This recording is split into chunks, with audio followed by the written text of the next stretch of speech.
Session will start with prayers, followed by a roll call of those in attendance.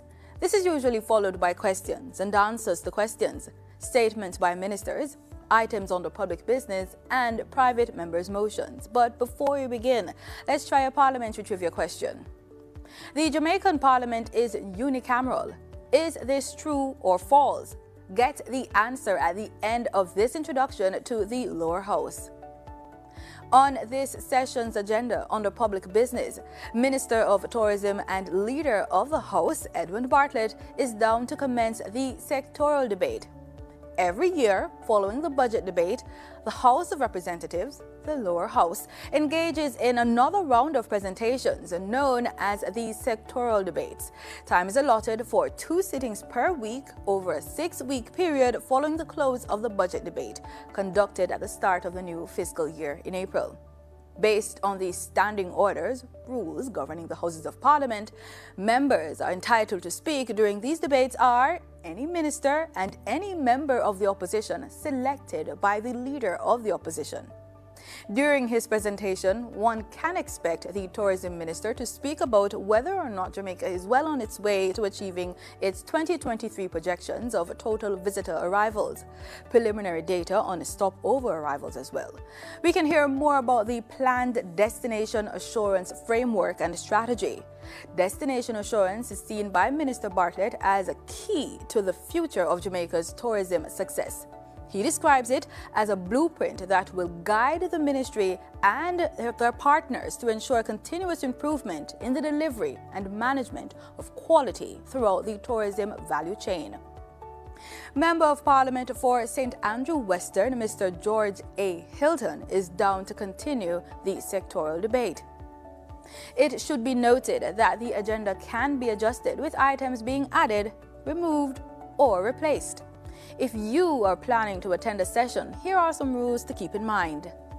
No visitor shall create any act of disorder within the precincts of the House. No photography, videography, or sketching of the proceedings is allowed unless so authorized by the presiding officer. Visitors who remain within the precincts of the House during a suspension of the session are asked to keep silent. Speaking of rules, did you know that standing orders are the permanent written rules under which the House regulates its proceedings? The continuing or standing nature of rules means that they do not lapse at the end of a session or Parliament. Rather, they remain in effect until the House itself decides to suspend, change, or repeal them. Can you think of an example? Here's an interesting one. The Speaker's rulings are ordinarily respected and abided by all members of the House in Parliament. According to the standing order, however, where the Speaker is in error on the point of law, as opposed to an error in the exercise of judgment on a matter of discretion accorded to the Speaker, it is the duty of the parliamentary opposition to seek to have the ruling changed or comport with the applicable law. It's almost time to go to the main event, but before that, let's get the answer to our trivia question. We stated, the Jamaican Parliament is unicameral. Is this true or false? It's false. The Jamaican Parliament is bicameral. This means that it consists of 2 houses, the Senate, also called the Upper House, and the House of Representatives, also known as the Lower House. The members of the House of Representatives are elected under universal adult suffrage with a maximum of 5 years between elections. Now, over to the proceedings. Mrs. Nita Garvey. Here. Mr. Miller.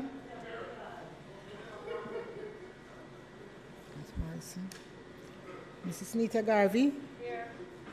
Mr. Paulwell. Present. Mr. Phillips. Dr. Phillips.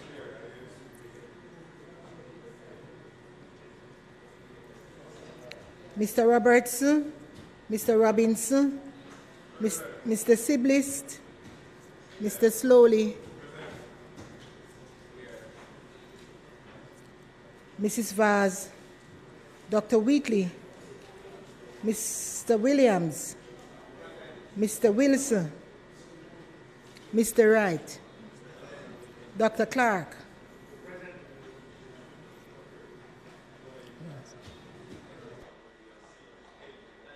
Members, once again, it is indeed my pleasure to welcome everyone who is here joining us for the sitting of Parliament this afternoon and also the commencement of the sectoral debate. Members, I don't wish to compete with your voices, please. I want to extend a very special welcome this afternoon to persons here from the Diplomatic Corps, students from the Mona High School, I gather with us, and all specially invited guests of the Minister of Tourism, who is here to open the sectoral debate. And we have quite a wonderful display outside, and Western St. Andrew.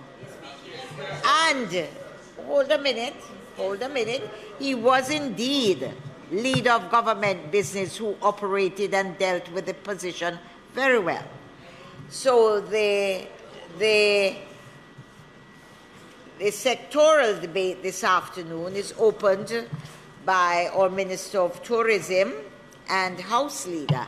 And also speaking this afternoon is the member from Western St. Andrew. And all his guests who are invited as well, we are delighted to have you this evening.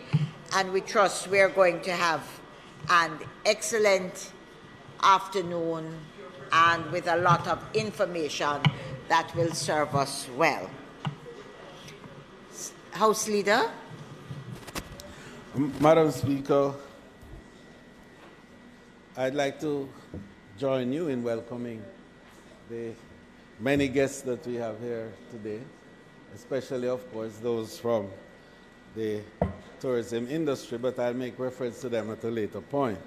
Madam Speaker, I beg to move that the agenda be suspended to allow for public business to be taken first, so as to enable the commencement of the sectoral debate. May it please you, Madam Speaker.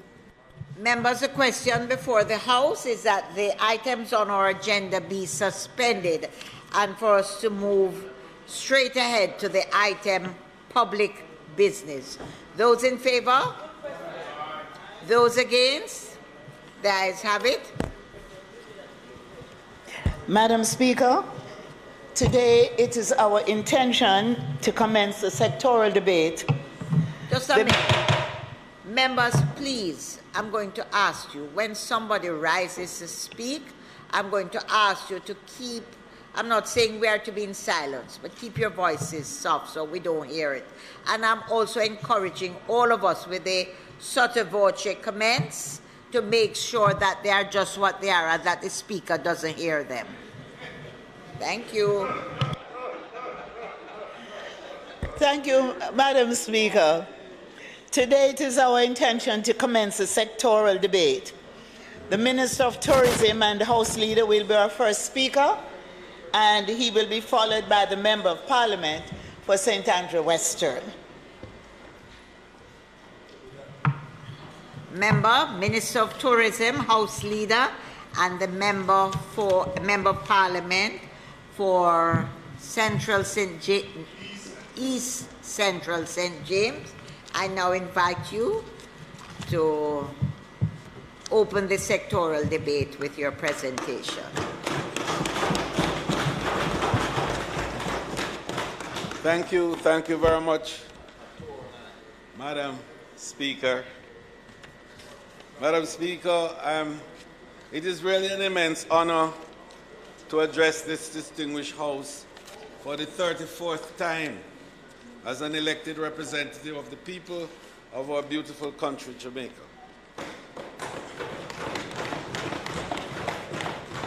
I'm proud to be the longest-serving cabinet minister today. Yes. No. I was before. Yes. Madam Speaker, although it has been 43 years since I first got elected to this House, it still feels the same sense of pride and duty that I did when I stepped into these hallowed halls on that occasion. Madam Speaker, I take the opportunity to very seriously indicate to all this privilege, because it is a privilege. And it is a privilege given to so few of us, of all the people of our country, to serve the people of this great nation. Firstly, I would like to express my sincere gratitude to God for bestowing me with the health and strength required to discharge my duties with the utmost dedication and diligence. I'm grateful for His blessings, which has enabled me to carry out my responsibilities with some level of effectiveness. Additionally, I am honored to serve as Minister of Tourism and the leader of government business in this honorable House. These positions are a testament to the trust and confidence that my Prime Minister, the Most Honorable Andrew Holness, has placed in me to serve my country in these critical roles. For this, Madam Speaker, I am deeply grateful, and I pledge to continue working tirelessly to uphold the confidence my leader and fellow Jamaicans have placed in me. I extend my heartfelt gratitude to you, Madam Speaker, for your unwavering commitment to steering the parliamentary affairs of our nation with such exceptional skill and dedication and assiduity to purpose. I also want to express my gratitude to the clerk and the diligent staff of this honorable House, who have played an invaluable role in ensuring the smooth functioning of our legislative process. Madam Speaker, I cannot overestimate my immense gratitude to my dear wife of 50 years, Carmen,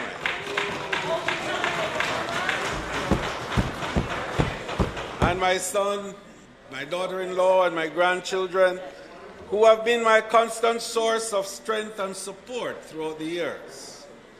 I'm truly blessed to have such a loving and caring family who have always been the wind beneath my wings. I would also like to extend special thanks to my staff at the Ministry of Tourism, including my personal team members. And several of them are here, and we'll make reference to them a little bit from now, as well as my driver and my security details, whose unwavering commitment and hard work have been instrumental in enabling me to carry out my duties with utmost efficiency. And I want to pause also to give special commendation to someone who is a little more than a staff, because he's perhaps my alter ego as well as my man Friday, and he's the man who gets things done, especially when I'm not here, Delano Seafright.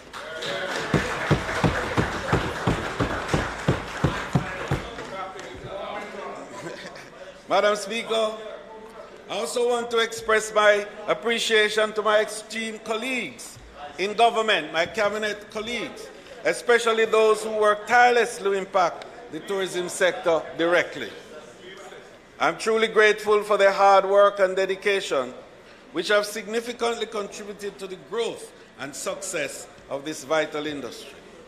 Permit me also, Madam Speaker, to say thanks to my colleague members of Parliament, all together who have worked in the best interest of Jamaica, even when we have difference of views, especially on the other side.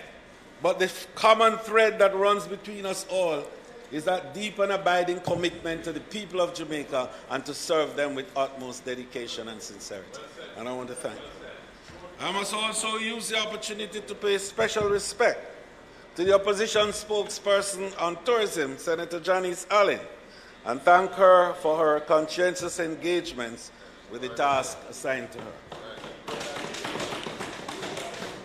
Madam Speaker, the sector has been experiencing great success due in no small part to the diligent work of our tourism industry partners and the industrious efforts of the team I have the pleasure and the honor of leading. Madam Speaker, I must express my sincere gratitude to my permanent secretary, who I believe is perhaps permanent now. She's been an abiding partner over the years, the 11 years that I've been Minister of Tourism. Permanent Secretary Jennifer Griffith has been my permanent secretary. I want to especially thank the chairpersons of the respective public bodies within the ministry, their board members, their executive directors, and the amazing employees of all the bodies within my ministry. Madam Speaker, I want to especially thank the Jamaica Hotel and Tourist Association, its president, Mr. Robin Russell, who is here today. And I would like also to enjoin the former president, Mr. Clifton Reeder, who is also here and who is celebrating his 49th year as a worker in the tourism industry. And I want especially to commend him. Madam Speaker, whilst we're doing that, the team that I call the Dream Team. Yes. Madam Speaker, I know the protocol suggests... I crave your indulgence. Members, like the Speaker, those of us sitting in the gallery, cannot and ought not to join in the clapping. We leave that for the members of Parliament sitting on the benches. Thank you, Madam Speaker. Thank you, Madam Speaker. Madam Speaker, I will ask your permission. I will ask your permission to allow for the Dream Team, Madam Speaker, that I call the Protean Tourism Recovery Task Force, that has taken us from 0 in 2020 to now 120% ahead of 2019, to just stand so that we can recognize them in this honorable house for the work that they have done over the period. And they are here today, Madam Speaker, the Dream Team. These are the persons, Madam Speaker, who, along with others, many others, they're merely the representation of the many others across Jamaica who have put their shoulders to the wheel and have put their heads where we wouldn't even go to ensure that the recovery happened, and we'll be able to talk about that recovery a little later on today. Finally, Madam Speaker, and indeed of most importance in all of my arrangements today, I want to make a special thank you to my constituent, East Central St. James, and the councillors who are here, and my office staff who are here, and that staff has been with me for the better part of 20 years. Madam Speaker, I again ask your permission for them just to stand, my staff from my office in Montego Bay. We have an office there that we've had for 20 years, and my councillors. And I want to thank them. I want to thank them, Madam Speaker.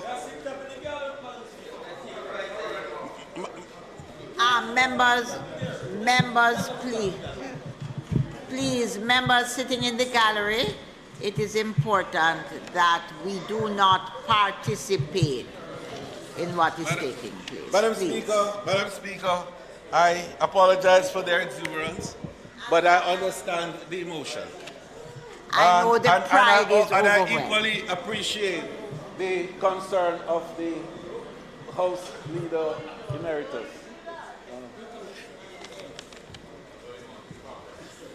Madam Speaker, the constituency of East Central St. James has grown, developed, and we have really developed around the business of building human capital.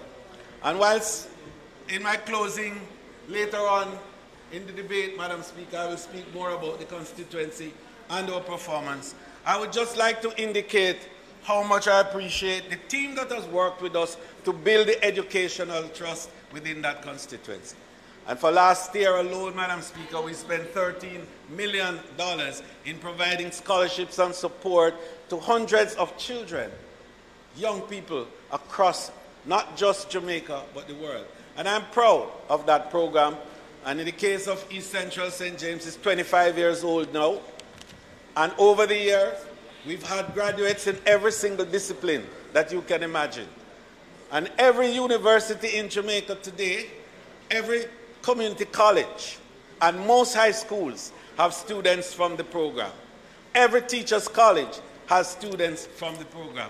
And we have students in China. We have students now doing masters in linguistics in Madrid. We have them in London. We have them in the United States of America and in Canada. And one of the joys of my life is as I go to do the duties of government in cities after cities, there are graduates from my program who come to meet me and to show their appreciation for the work that they've done there. And this means a lot to me.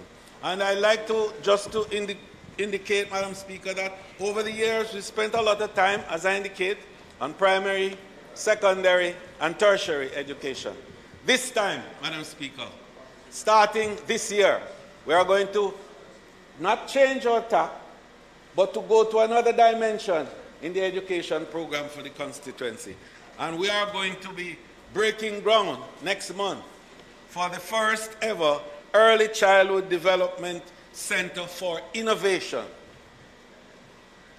And our Prime Minister came and he was the guest speaker at the function where we started the fundraising activities for it. And I'm proud to tell you that we have support from almost every walk of life towards the development of this innovation center, because it is going to be a game changer. Children 2 years to 5. That's the level that we start. And it will be an activation center, not the traditional classroom with chalk and blackboard. Every child will have a tablet. And we will have a space for parents to also come and to interact. The whole idea of starting the children at that age, Madam Speaker, is to recognize that the child is wired to learn. And the neurons in the brain multiply and are numerous during that period of time. And they die as we get older. And so the capacity to learn is the greatest during that period. We want to capture it. But we want to do something more. We want to go at both sides of the brain. So the program at the center will be in relation to the arts and to music, as well as to science and technology. And the whole idea is to enable these young children at the very tender age to not only develop ideas, but to be able to start converting ideas into practical and meaningful activities and action. And the whole idea, of course, is to create a new generation of innovativeness. And the emphasis is going to be on children whose parents are not of the economic means to allow them to enter any kind of institution of that type.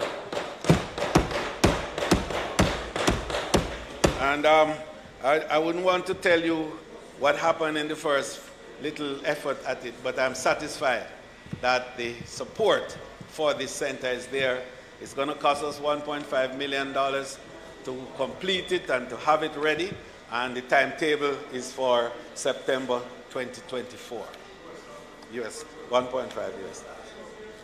So, Madam Speaker, if ever there was an industry that has the potential to transform our nation, our communities, and the lives and livelihood of the Jamaican people for better, it is tourism.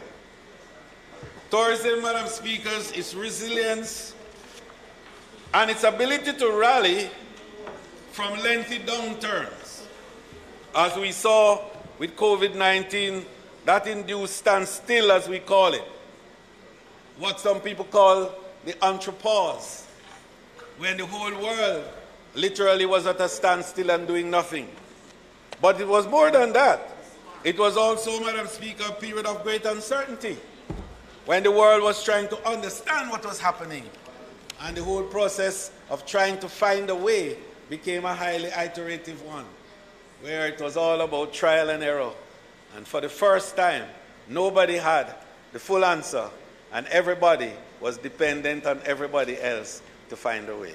And perhaps it brought the period, perhaps the only period in Anthropocene Earth when man really became truly interdependent and relied on each other to find their way.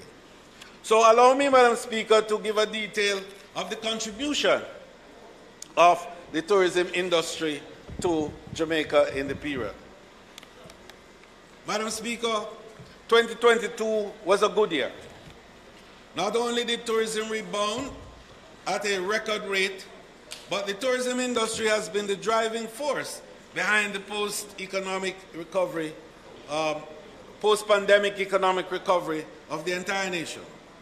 Data from the Planning Institute of Jamaica, PIOJ, makes this abundantly clear. And Madam Speaker, I'm quoting now from the PIOJ's report in relation to the performance of January to December 22, when it reported that the gross domestic product increased by 5.1% compared to 2021. And this reflected an increase in real value added for the goods producing industry by 2.1%, and the service industry, which tourism is a part of, by 6% for the period.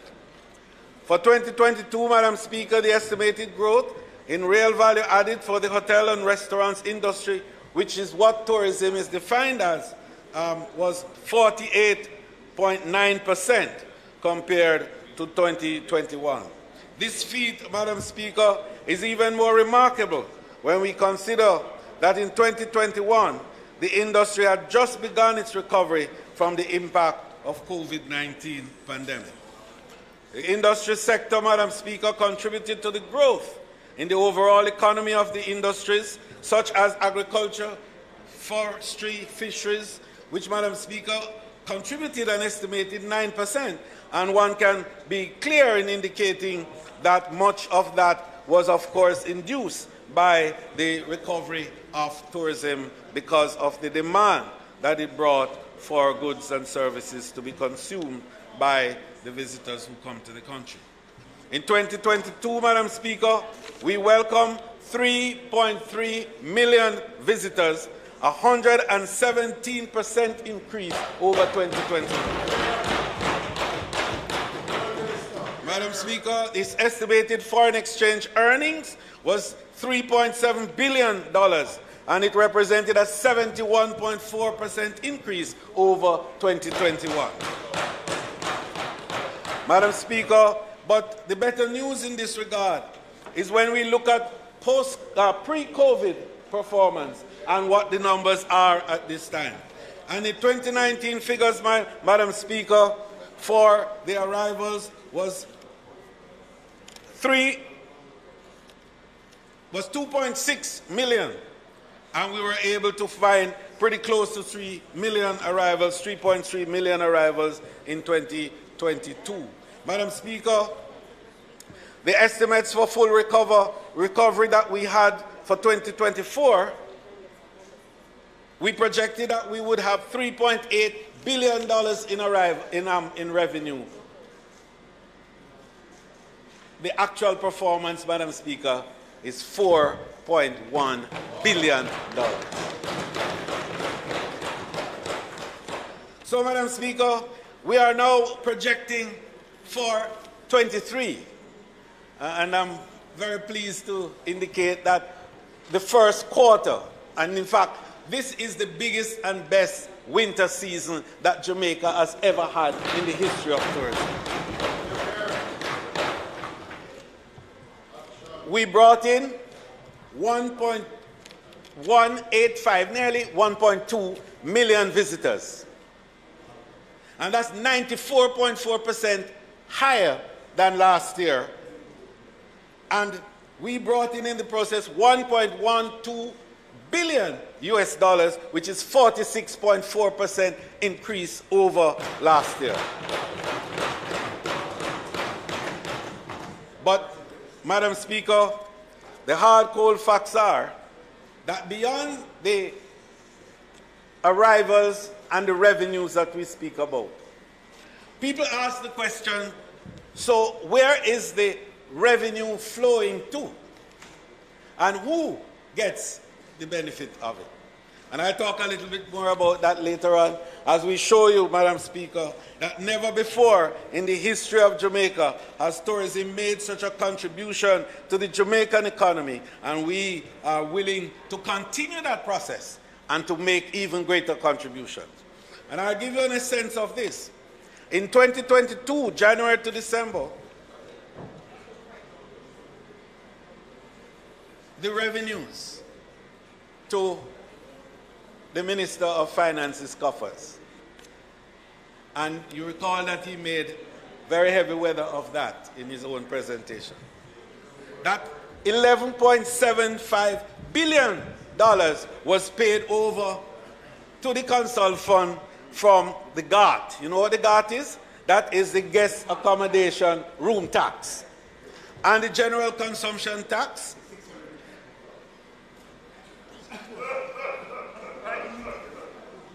Yes, that is for everybody. But 11 of that, 6 come directly, exactly. So, Madam Speaker, you know, that performance was almost double what it was in 2021, when it was $5 billion. And more importantly, Madam Speaker, it was 25% better than 2019, which was the best year in terms of our performance, when it was $9.4 billion. So, Madam Speaker, overall, during that 2022, January to December, from the Tourism Enhancement Fund collections, from the airport charges and the direct taxes, I haven't even included head tax yet, the travel tax.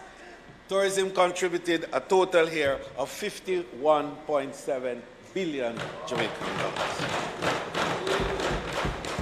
Investments continue to move to drive the industry's recovery, Madam Speaker. Over the last 5 years, tourism investment contributed 20% of the island's total foreign direct investment. And over the next 5 to 10 years, there are multiple upcoming investment projects which will see an addition of 15 to 20,000 new rooms with investment of $4 to $5 billion US.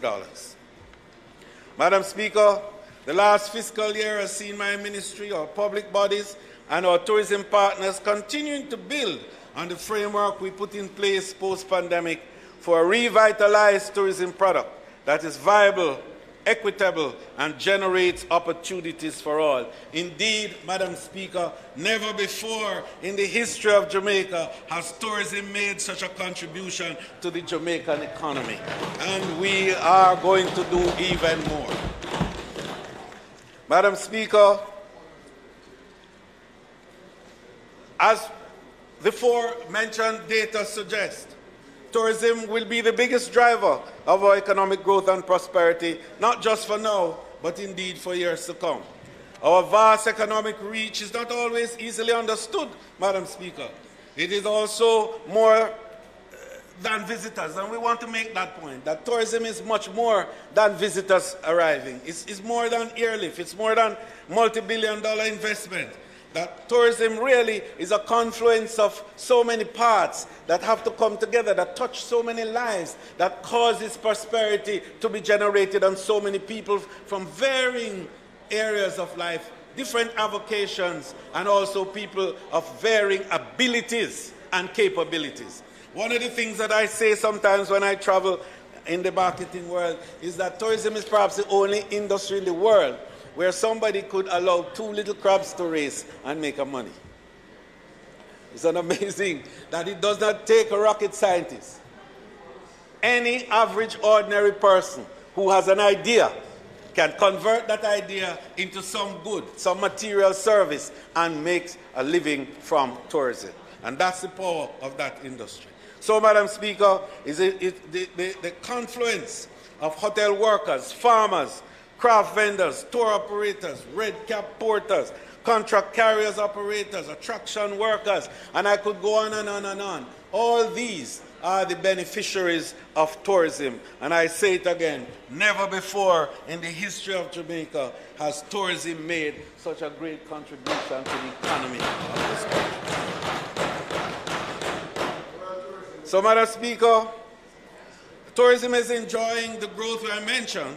So while I will outline now how the tourism and its public bodies are making this happen, I want also for us to put in place an understanding of the kind of architecture that is going to now enhance the diverse tourism product with policies, programs, and initiatives that we are putting together to ensure that Jamaicans at all levels of society, and I make that point again, Jamaicans at all levels of society can enjoy a larger and bigger slice of the tourism pie. Madam Speaker, connecting small farmers directly. That's part of how we're going to do it. And in the next 2 minutes, I'll just quickly run through how we're doing it. Connecting small farmers directly with buyers within the industry, Madam Speaker. And we have done that to the tune of millions, hundreds of billions of dollars. And just to let you know, through our agri-linkage network, Alex, we have provided 786 farmers with opportunities to sell their products to the tourism sector, and over $200 million of sales have been effected in the last 3 months of this year. Madam Speaker, I have further details on that because we have some of the farmers in the gallery as well. Yes? Some pineapple farmers and some strawberry farmers and some little. So one of the strawberry farmers, Madam Speaker, started out and at the first session we had, and then the last meeting we had with them at UTEC, he drove a BMW turning up in the plane. So never before in the history of Jamaica has tourism contributed so much to the economy. Madam Speaker, we are upskilling and certifying thousands of tourism workers as well as high school students. And Madam Speaker, through programs that we have established through the Jamaica Center for Tourism Innovation and our local international partners, the American Hotel and Lodging Institute, the American Culinary Foundation, and now we're talking to the Malaga University for gastronomy and also a university in Austria for gastronomy. We'll have more to say about that later on. Madam Speaker, last year alone, we certified over 3,000 candidates who were 94% successful in their certification program. But Madam Speaker, it's a little more than that, because the purpose of establishing the Jamaica Center for Tourism Innovation was in recognition that the workers of the industry, by and large, were competent and efficient, but not certified. And so in the first 5 years of the program, we have certified over 10,000 workers of the tourism industry in various categories.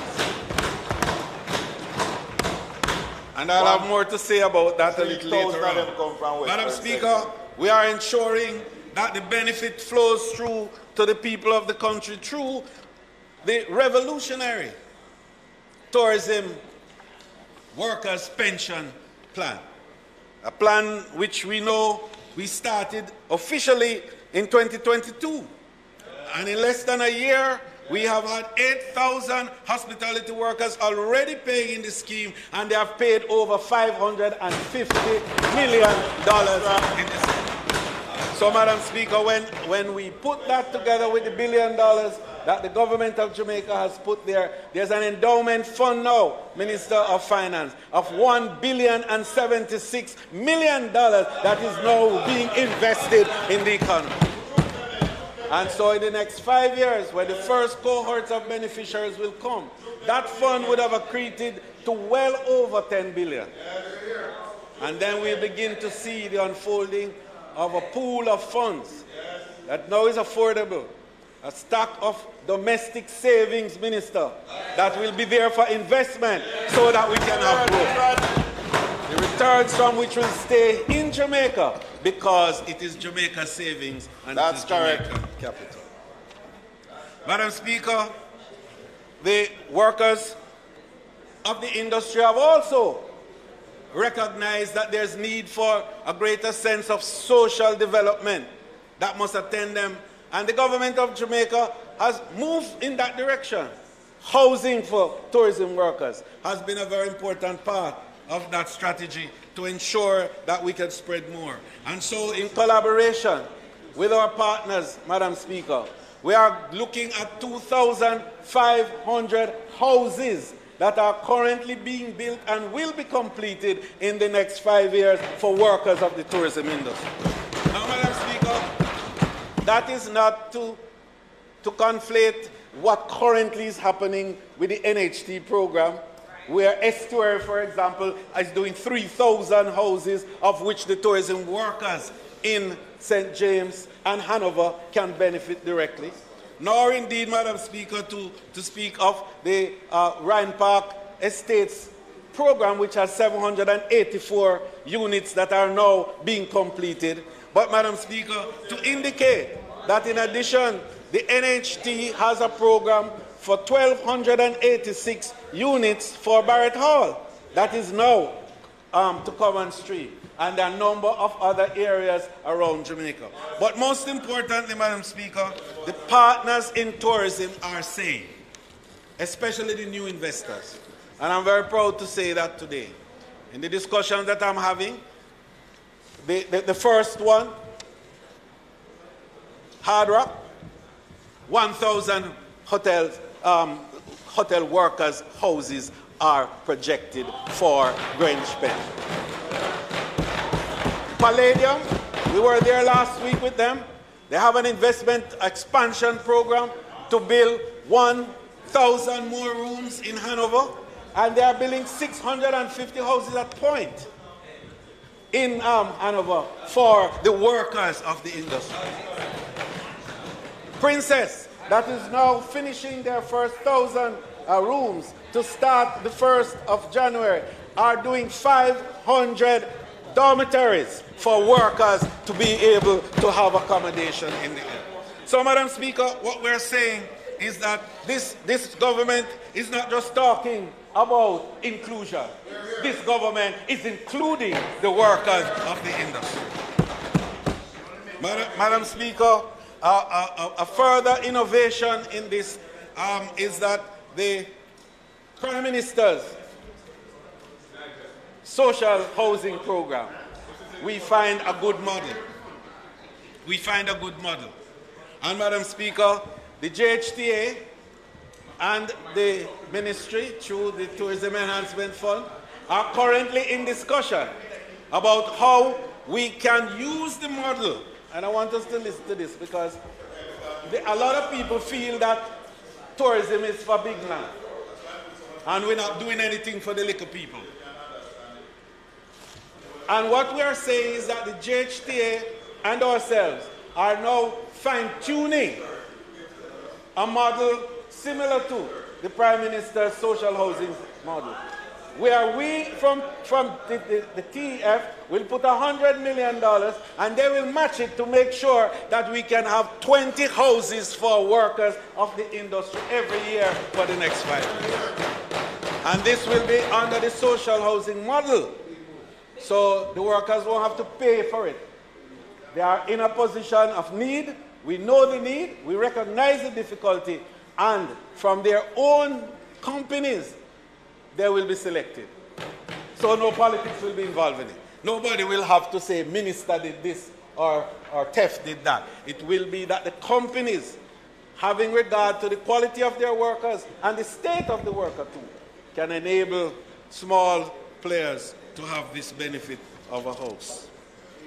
Madam Speaker, talk about inclusive tourism. Last year, Madam Speaker, when we finished the program with the Exim Bank, and Minister of Finance, I want you to take care of this one for me. Because we put $1 billion in the Exim Bank for the purpose of providing on-lending arrangements for the small and medium tourism enterprises. And Madam Speaker, I'm proud to tell you that EXIM has already disbursed $1.89 billion to 293 beneficiaries under the program. Small hotelers, little guys that have a little attraction over here, little guy with a little 9-room and a 5-room and a little Airbnb, and they can come and borrow at the lowest interest rates at the time, 4.5%, over 5 years, $25 million maximum, and they can go and refurbish and fix up their little place so that they can be inserted properly in the value chain of tourism. But that's not enough. From the Jamaica National Small Business Arrangement, Madam Speaker, we put $70 million, another revolving program. My good news for you is that we have provided 437 loans to little taxi man, little Juta man, little Jekyll man, little Maxi Tour man. Okay? And $983 million have been provided for those people over the last few years. And during the pandemic, Madam Speaker, we were able to reduce the interest on that to 0% during the pandemic, so that they were able to operate and survive. And now that the recovery has hit, they are recovering well and talking about it. Madam Speaker, the Tourism Linkage Network, through our Christmas in July program and our speed networking program, have brought to the platform hundreds of local producers and entrepreneurs to engage with the hospitality sector and corporate Jamaica. Since 2016, Madam Speaker, small business owners have earned $653 million in participating with our tourism speed network. And I'm telling you, when some companies, little companies that have become medium-sized companies now, make me proud. And I know that Brescia will not hold it against us to mention it here, because they are proud of the fact that they are one of the beneficiaries of this program. And today, they are not only making traveling bags that are efficient and useful, but they tell me now they're going to put wheels on them so that they will become useful as larger facility for travel in the country. Madam Speaker, we are proud of these efforts. And I want to make you know that the argument about the beach, we understand. And we are there with you on that. As a result of which, the Tourism Enhancement Fund has been carrying out a strong program of beach development. Oh yes, Pagé is one of them. But we want to just say clearly that this year, Madam Speaker, we are committed to 3 major beach development. 3 this year. Yes, because it is not just to clean up the beach and put in a little bathroom here and there. It is to give you a decent, world-class facility that make all Jamaicans proud to use it and visitors alike.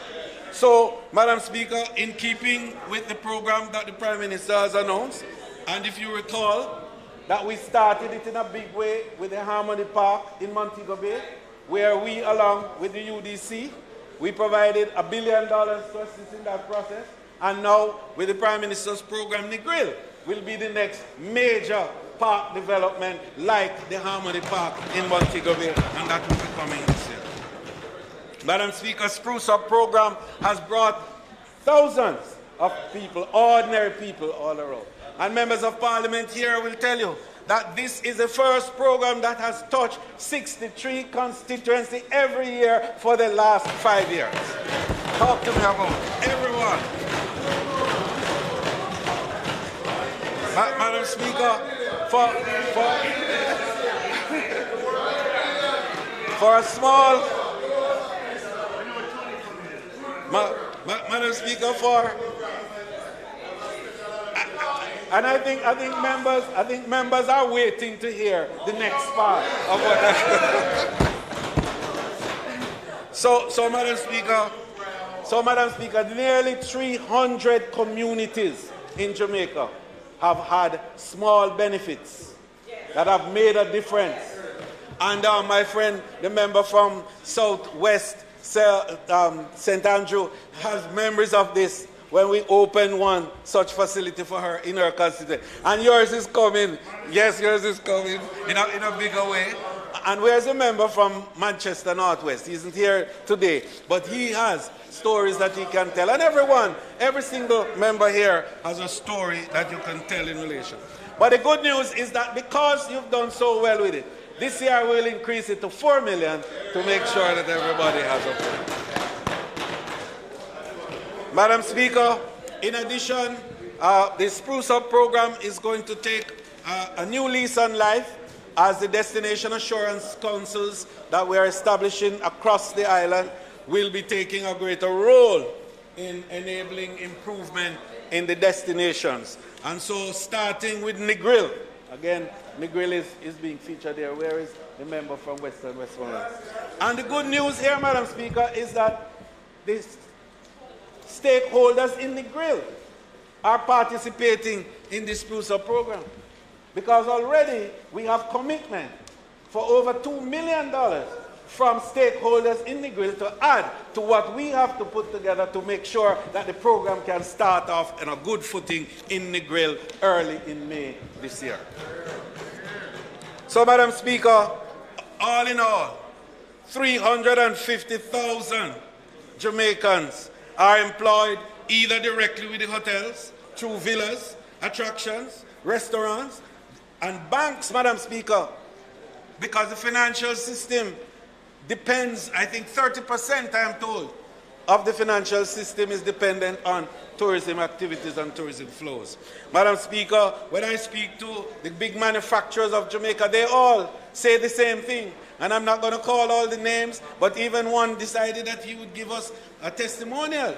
Because when the tourism industry was down, their business was absolutely zero. And now that the industry is back, they are doing well again and expanding and doing much better. And one, of course, when he went to one hotel to sell water,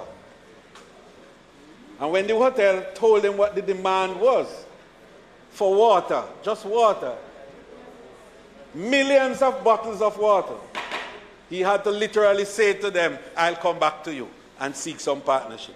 That's the power of tourism, the most consumption-driven activity on planet Earth.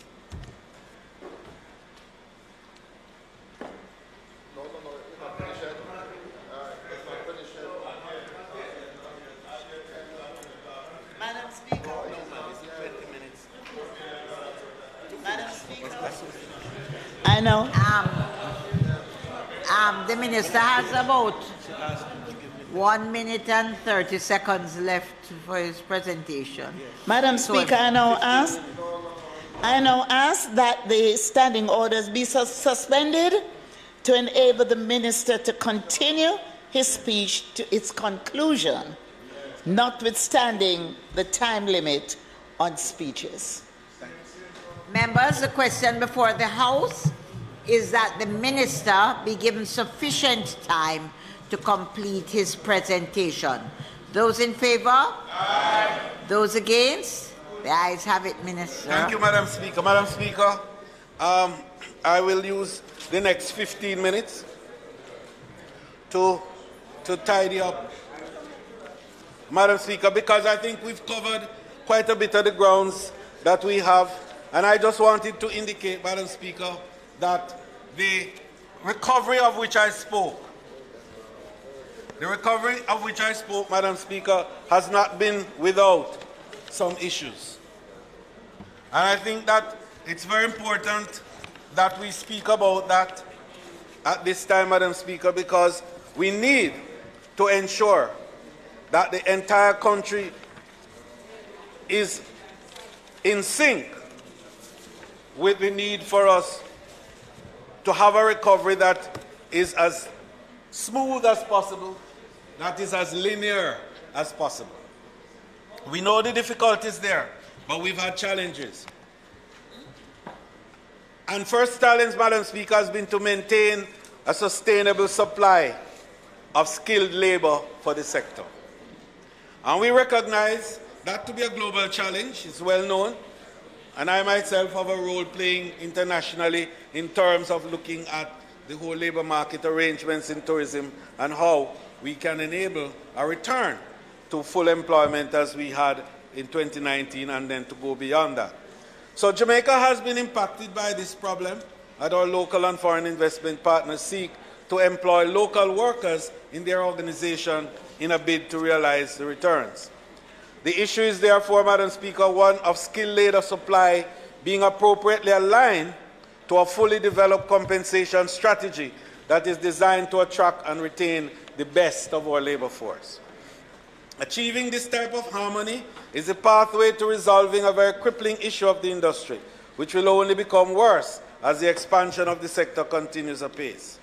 We continue to make solid advancement in this area, Madam Speaker, in filling some of the gaps through private and public sector efforts. However, some of these issues persist, and innovative solutions will have to be found and fast-tracked.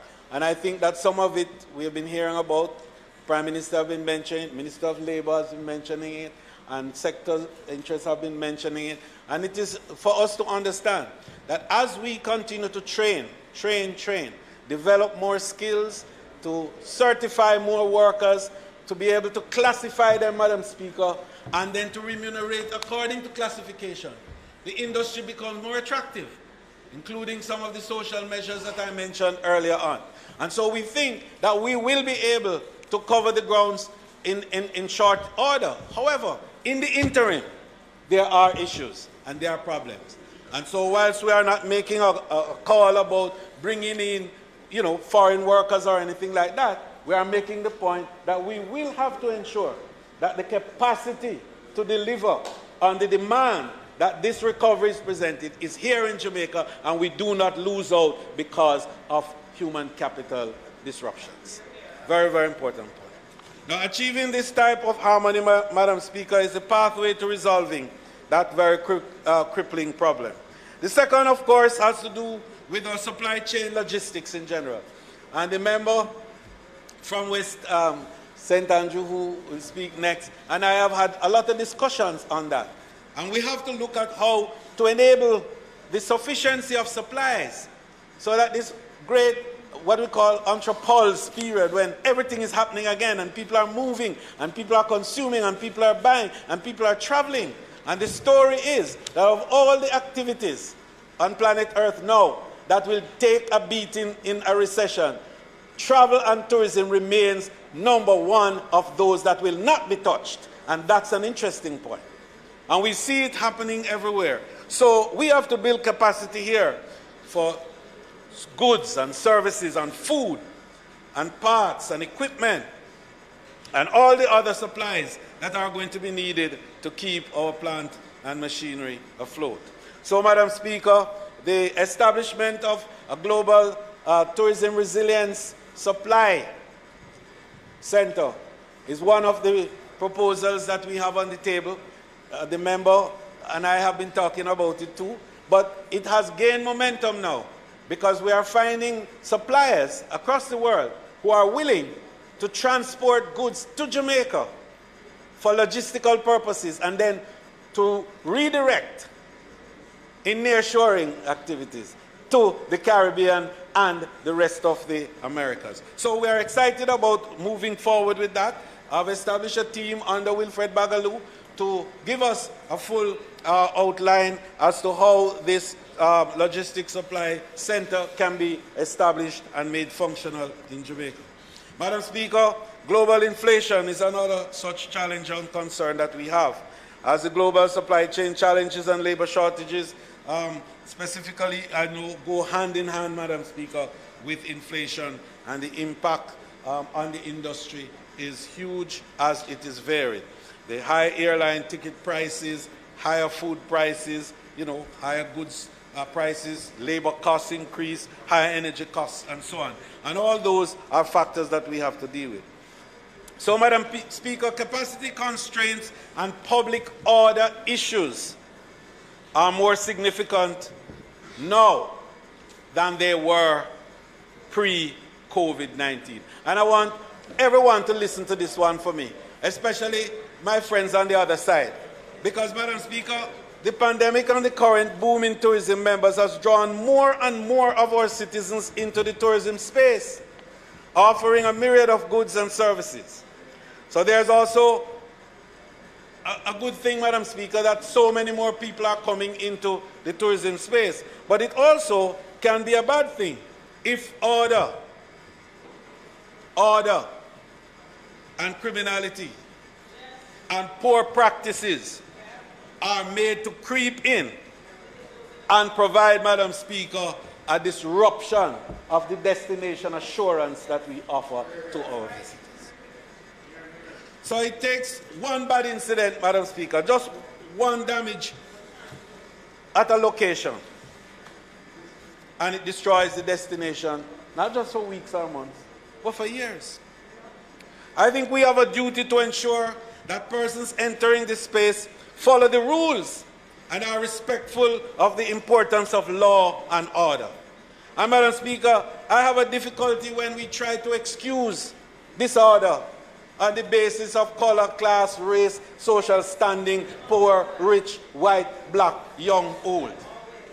And I think that we have to take a strong position, all of us in this House, Madam Speaker, on both sides, irrespective of the political fallout that it may cause. Let us stand up for good law and order and discipline in the society. Because that discipline is not just to supply an opportunity for one side. It is to enable a possibility for all sides. And if once we understand that, Madam Speaker, then I'm sure our rhetoric will change and our actions equally. So, Madam Speaker, I must also underscore that even though Jamaica is perceived in some quarters of having a challenge in terms of safety, the record shows that our record of visitor safety in Jamaica is enviable across the world, with a record of 0.1% of all the crimes committed against our visitors. And I think that this is something that we should take note of. And when the member from St. James Northwest and our Minister of National Security and the Police Commissioner announced a 20% reduction in crime in the first quarter of this year, that was good news for all of us, and I think we want to commend it. Madam Speaker, our roadways and our easement expansion are the conduits to the resort areas, and they must become important, Madam Speaker, for all of us to manage and manage together. Our Prime Minister has outlined a number of plans to begin the expansion of these roadways, including highways, and our Minister of Finance himself made reference to a $274.5 million project for the Montego Bay Perimeter Road, which is to begin now to ease some of that pressure and to create a bypass, Madam Speaker, of some 25 kilometers of roadways. We have also, Madam Speaker, from the International Finance Corporation, the good work of our Minister, that we will be able to provide the corridor from Rose Hall to Ocheres to create a new opportunity for access and connectivity on the North Coast, bypassing the bottleneck areas of Priory and Discovery Bay and Runaway Bay and so on. But more importantly, Madam Speaker, for us in the West, a continuation of the bypass road that will start in Montego Bay to bypass now Hopewell, a rail bottleneck, and Lucy, a rail bottleneck, so that access to Negril will be easy. And Madam Speaker, all of these are very important issues that we know they represent challenges, but the good news is that we are responding to them and we're responding well. Our Minister of National Security and our Minister of Transport have been working with the airports, and we have had bottlenecks in the airport, as we know, as a consequence also of the recovery and the extent to which the recovery has been strong. We now have real difficulty maneuvering in the immigration halls and so on of the the Montego Bay International Airport in particular. And the good news is that the investment is there. 70 million the Prime Minister announced for further addition, the extension of the runway, and there's going to be an improvement of the immigration and the reception halls. We are going to make sure that the visitor facilitation, resulting also from the use of technology, better technology, e-gates to be established, Madam Speaker, right? We're going to dispense with the C5 form so that visitors coming to Jamaica now on the plane don't have to fill out any forms anymore, and you'll be able to come and your data, your biometric information will be there so that you can. So, Madam Speaker, all these are a very important part of the facilitation that we are involving in to remove and ease the challenges that I indicate to you resulting from our recovery. Madam Speaker, we have already spoken to much of what we want to do in terms of building the platform and the architecture for the way forward. The labour market, Madam Speaker, is a major concern for us. And I want to make that point very clear because at another point earlier in the financial debate, I heard comments in regards to the labour market arrangements, and I agree.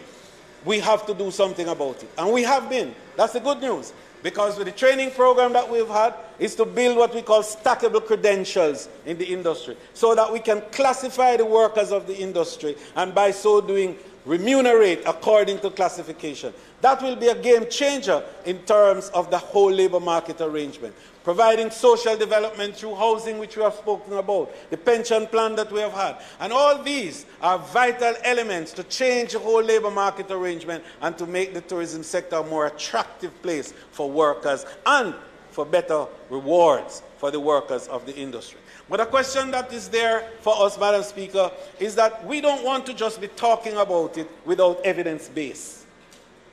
And we are driven by evidence base. Our action and our policies are driven by evidence base. So we have established, Madam Speaker, a task force headed by Dr. Waller, and already we have put out the RFP for consultants to come in and for us to look carefully now at all the elements, bring in the trade unions and everybody else to let us look at the labor market arrangements in tourism so that we can find a path that will enable us to recover well and to not leave a single worker behind. Madam Speaker, innovation is at the heart of the way forward for tourism. And we believe in investing in ideas. And you might have heard me only last week in Washington calling on the IFIs to invest in ideas. And tourism for us is built on ideas. It's always about what's new. It's always about what's different. It's always how you can add value and do something better than somebody else somewhere else. And that's why we are spending, Madam Speaker, $40 million on bringing young people into an incubator arrangement with ideas. Already, we have 17 groups, and I think it's 27 young people. Some of them are here. Anyone to raise their hand? Yes? Young people from the incubator? Yes, yes, yes. And Madam Speaker, what they're saying is that these are young people with no capital. These are people with no collateral. These are people whose only collateral are their ideas. And we put treasure on ideas because that's how we're going to make the difference in tourism in the future. And so we are training and building their capacity. But we're doing more than that. When these 17, this first cohort is finished in May, then they need now to have startups. And they need to transfer from the state of ideas where the goods and services are being determined into action. And we are putting $100 million from our fund, Madam Speaker, to enable that transition, working with NBJ and with the Ministry of Finance to make sure that we can expand the group of young people from across Jamaica who will be the real definers of the new experiences of tourism for the future. We're excited about that, Madam Speaker. Madam Speaker, we are strong in building capacity to add more visitors to the country. And airlift, airlift, airlift. Everybody says that. You don't swim to Jamaica. You have to fly. And so we are active out there, Madam Speaker, getting new airlines to come to Jamaica. We have expansions with the American Airlines Group, Frontier Airlines, Spirit Airlines, Arajet, a new carrier that is coming from Dumrep to Jamaica now, and also with back-end arrangements into South America. We're going into dealing, Madam Speaker, with expanding the work of LATAM from Peru, Avianca from Colombia, Copa Airlines, and next week, Madam Speaker, the team, which I will lead with the Director of Tourism and Delano, will be going to the Arabian travel market to engage the big four from the GCC countries. That is Saudi and a new airline that they have just from out of Jeddah, and Qatar and Emirates. Yesterday, Emirates sent me their miniature 387. So when you come to my office now, you'll see the Emirates 387. Now that the runway has been expanded, and we hope to have that ready by summer, right, at MBJ, we will be able to say when we go to Dubai next week to Emirates, yes, you can start thinking now about flying to Montego Bay and then be able to remain from Montego Bay. So, Madam Speaker, our cruise industry is back on track. We're expecting to go back to new ways at the end of summer this year. But, Madam Speaker, I want to close this section because I know that there's another opportunity at the back end. And so I'm going to save some more of this for the back end.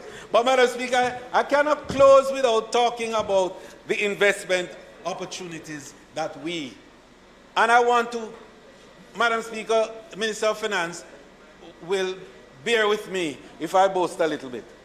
Because I believe that this investment portfolio that tourism is unfolding now is the largest and most impressive in the history of tourism in Jamaica. 20,000 new rooms to come, Madam Speaker, over the next 5 to 10 years. And they are distributed in all the parishes. In St. Anne, we have Palm Beach Villa with 100 rooms. Secrets Resort, 700 rooms. Bahia Principe for 2,500 more. Sandals Royal Duns River, 1,000. Sandals Duns, yes, a total here of 570 plus 400, 900 rooms from Sandals alone in St. Anne. Madam Speaker, in Trelawney, Harmony Cove, yes? Minister of Finance, Harmony Cove, yes, 1,000 room and more. Planet Hollywood for 650 rooms. The real Aquil, 753. That should be finished early next year. And of course, Excellence Oyster Bay, 50 rooms. Over in St. James, Madam Speaker, the Unico Hard Rock Casino and associated hotels, 2,000 rooms. In Vista Ambassadors, 432 rooms. Dream Resort, 280 rooms. And over in Hanover, the new Star, Hanover will have 4,000 new rooms in the next 3 years. Princess with 2,000, Grand Palladium 950, Viva Wyndham 1,000, and Sanders the Grill. I don't even put a figure there yet because Adam don't finish telling me how many rooms are going to be there added there. So, Madam Speaker, what we're saying here is that when you add that to Westmoreland, and where is the member from Central Westmoreland?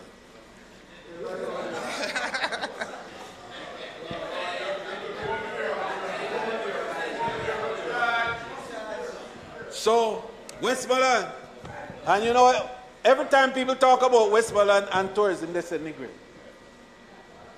Right? But we have other things for them now. Savlamar. All right. Nothing more said than that. And that is going to be a game changer, Madam Speaker. That facility is going to be a game changer. Because it's not just about hotels here now. It's about creating a whole ecosystem, a whole tourism ecosystem in Paradise in Westmoreland. Madam Speaker, for the metropolitan area of Kingston, the Hylton 300 room that is about to come on stream. And of course, you remember the ROK downtown. And when you look at what has happened downtown, Madam Speaker, it's a statement that yes, downtown, Member Williams, downtown can come back alive. And I'm proud to see in the short space of time with that 168 room facility there, what they have done and how profitable, that's important, it has been in the 3 months. So, Madam Speaker, Portland, Dragon Bay, Portland, and Portland is set, Madam Speaker, with the Prime Minister's program to become the real mecca of what I call sustainable tourism.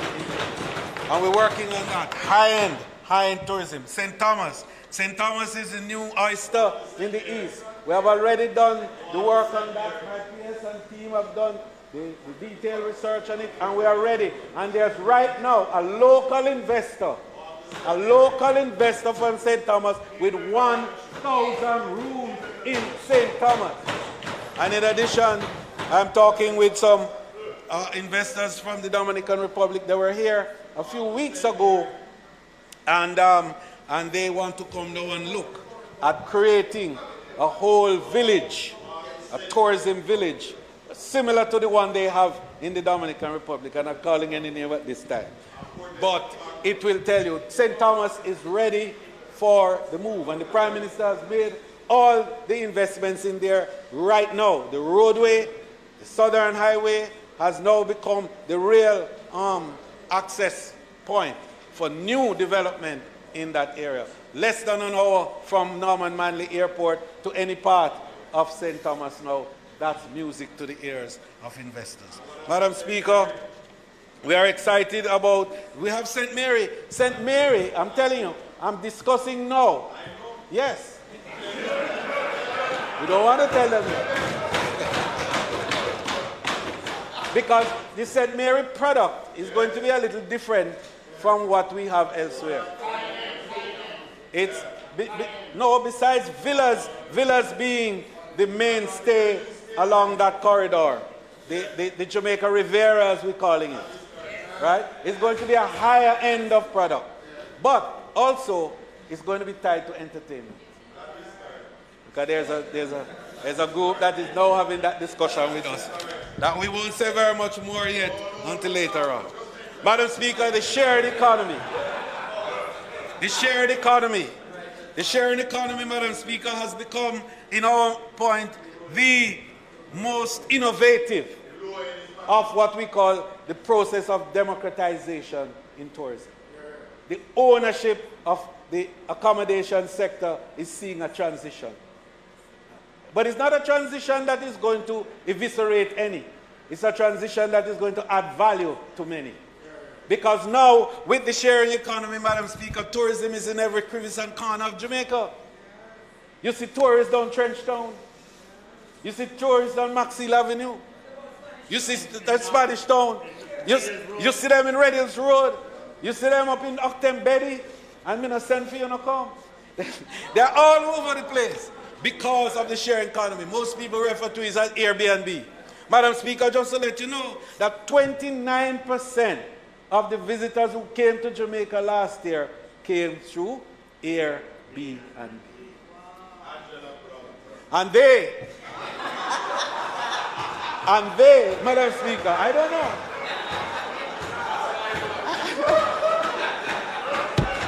and they, Madam Speaker, and they, Madam Speaker, said tourism is for the big man. And the little people are not inserted therein. I just want to say again, Madam Speaker, that never before in the history of Jamaica has tourism done so much for the economy of Jamaica. So, Madam Speaker, In closing, really I want to just indicate that the future of tourism is bright in Jamaica. We have the vision, we have the sense of it, and we are driven by a mission that will create an inclusive industry for our country.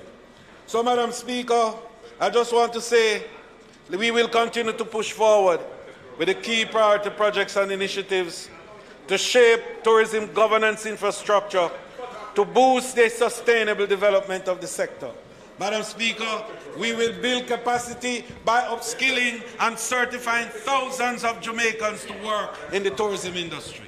We want to create a secure future for our tourism workers through the Tourism Workers Pension Plan and adequate, affordable housing. We want to strengthen the linkages, Madam Speaker, with other sectors of the economy, particularly agriculture and manufacturing, and to provide a benefit for more small farmers, farmers with 1 acre, half acre, quarter acre, 3 acres, no more than 5 acres, so that they can have a place in the sun and get a piece of the tourism pie. We want to ensure, Madam Speaker, that the small and medium tourism enterprises, the little guys, the little taxi man, the little juta man, the little maxi taxi man, all have an opportunity to have a stake in the tourism industry and to provide funding for them. We want to boost the industry for local communities through festivals, more coffee festival, more rum festival, more bacchanal, more Madam Speaker, we want to boost the benefit of the industry to our local communities by expanding the Spruce Up program to allow more communities to get a benefit from the industry. We want to promote broader participation by all Jamaicans. We want to ensure, above all now, Madam Speaker, and I want our opposition and everybody to share in this one with me, we want to ensure safety, security, and sustainability of our natural and built resources. We want to invest millions of dollars from Jamaican funds. We want more Jamaicans, Madam Speaker, to be inserted in this rich, lucrative tourism value chain. Yes, this government, for the first time, can say more has been done for the economy of Jamaica because of tourism than any other time in our history. God bless you.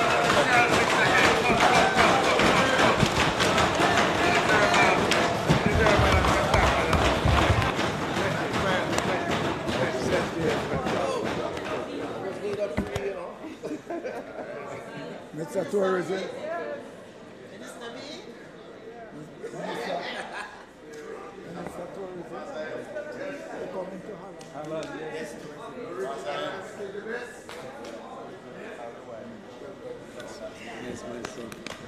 Madam Speaker, Madam Speaker, I now ask that the sectoral debate be suspended. Water presentation, Yes.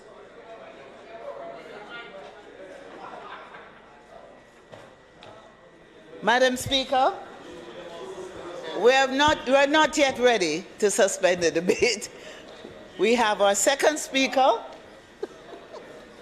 Madam Speaker, all right, a member of Parliament from St. Andrew Western, Mr. Hylton. Member.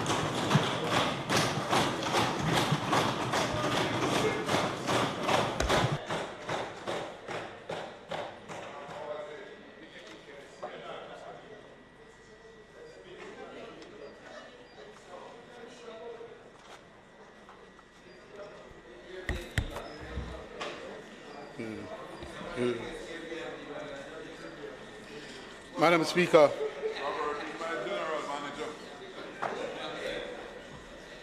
Madam Speaker, an attitude of gratitude is always important in life. And especially for us members of Parliament, who depend on the support and cooperation of so many in the public sector and in the political arena. I thank them all, including the clerk and staff of the Houses of Parliament, and my political colleagues inside and outside of this chamber, and on both sides of the aisle. In particular, the Leader of Opposition, who is a firm, fair, and wise guide.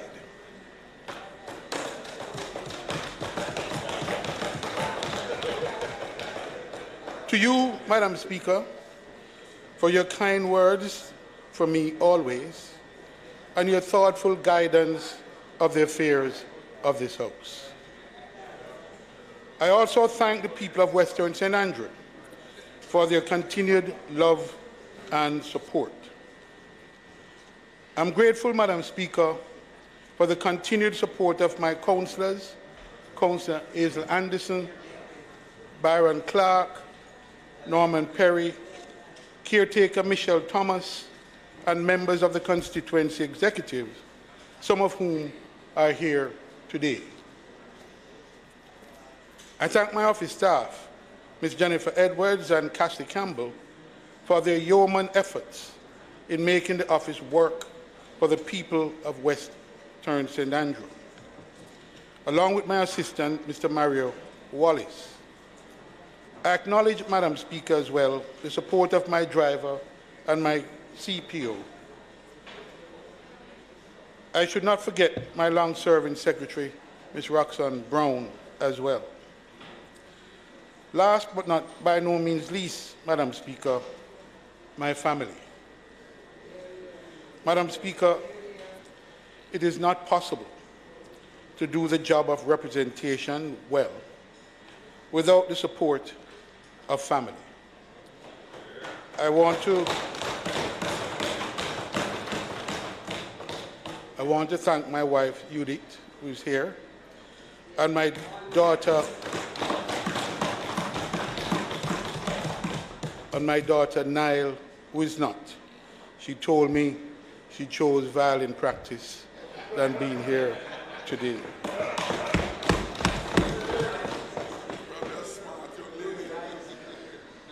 I would also like to recognize, Madam Speaker, my special guest this afternoon, the Archmandrite of the Ethiopian Orthodox Church in Jamaica, newly arrived from Ethiopia, Abba Samuel Tedela.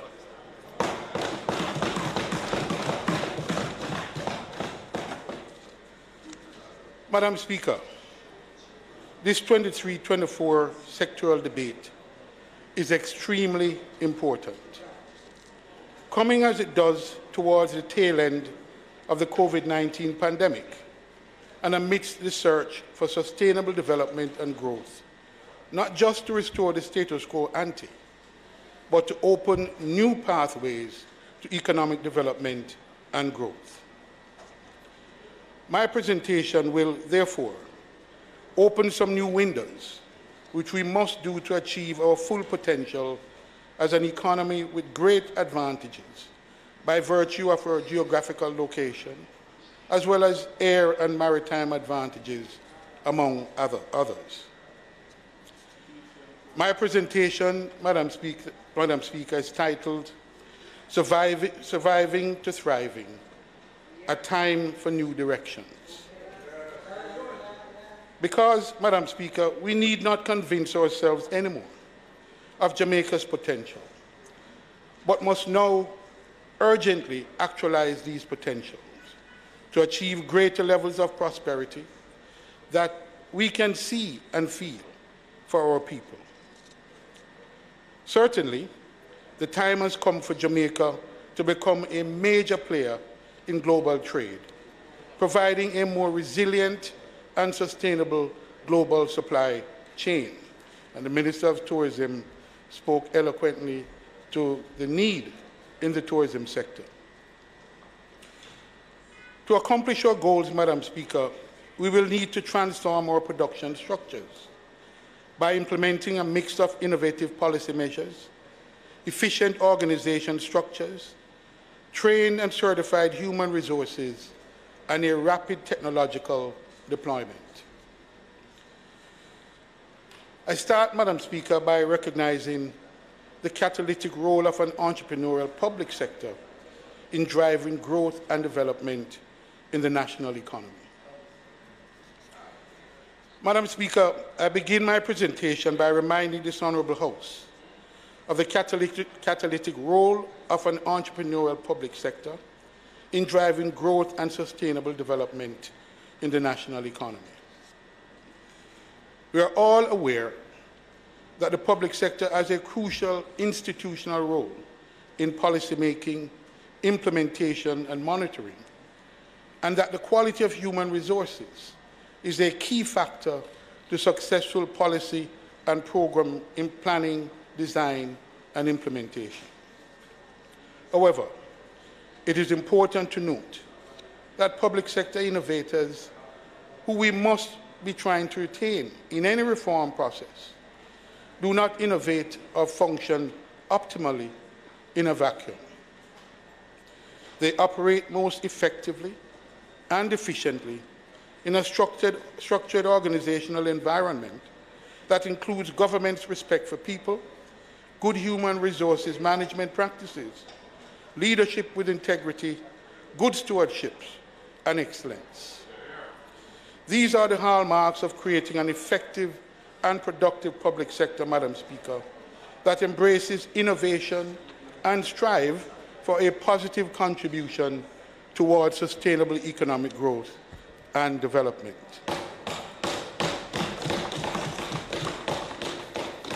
Madam Speaker, the available economic data indicate that the economy experienced what I call a snapback effect in the post-pandemic recovery, putting us to where economic performance was just prior to the shock of COVID-19. If, however, the leveling off in future growth projected in the national economy to be about 1.1% is to be avoided, the important role of an entrepreneurial public sector cannot be overstated. Effective leadership, Madam Speaker, must engender a highly motivated and appropriately incentivized public sector to play a key role in Jamaica's nation-building journey, to overcome the challenges of post-COVID-19 and ensuring that Jamaica not merely survives, but thrives. In today's fast-changing world, with new technologies and forms of disruption posed by climate events, the country must have a functionally equipped and tech-savvy public service that can work in an increasingly complex and multifaceted environment. This requires a purpose-driven public service that continuously reviews and improves the way it works while effectively working with citizens and stakeholders to co-create new and bold solutions. The reform public service, Madam Speaker, we envision must also be inclusive, embracing a results-oriented environment, and takes its decision on a risk-based model, which uses data that provide leading indicators instead of lagging indicators in the policy-making process. Madam Speaker, this will require a commitment to ongoing education, training and upskilling or reskilling to ensure that public officers have the skills and knowledge necessary to navigate an increasingly complex environment. It also requires working together in a spirit of openness, honesty, and transparency, which encourages engagement, collaboration, and respectful communication.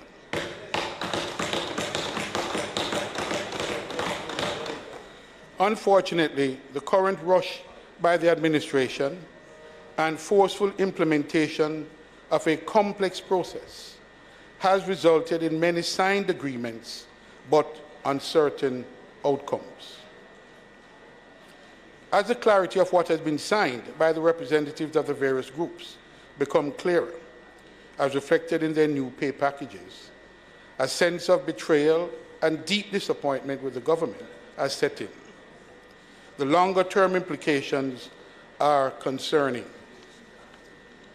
The pronouncement by several of the groups, including the education sector, shows an unfinished process marked by an absence of meaningful consultation and transparency in the negotiations, and a lack of respect for and treatment of the workers. The threatened response is the mass exodus from the public sector of some key personnel with critical institutional knowledge, innovative thinkers, and dedicated persons who are no longer willing to remain in the sector due to the lack of respect, caring, and deceit. This will have far-reaching impact on the government's ability to play its institutional role, Madam Speaker.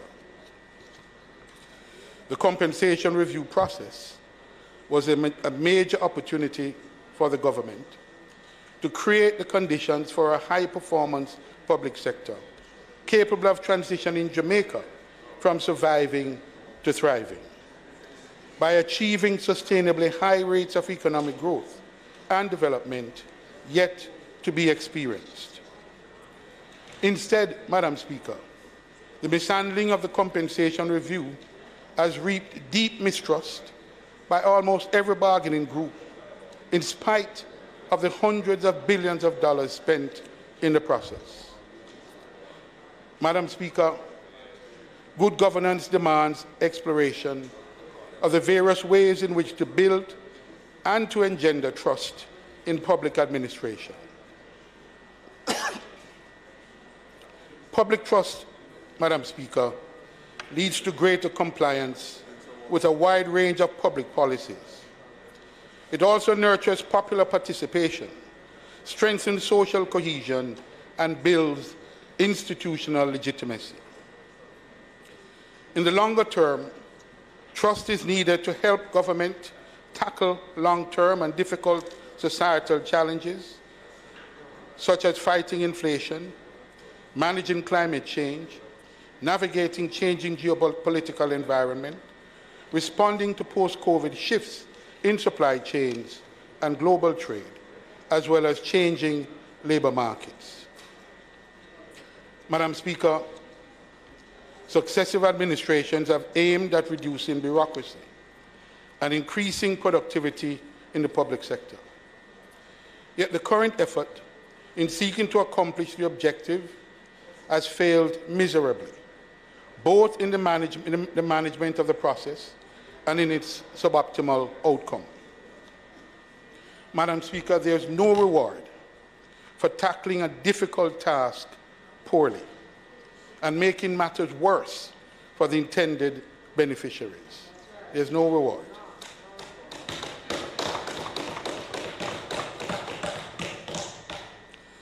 The promise made by the government at the outset of the process that no public sector worker would be worse off at the end has simply not materialized.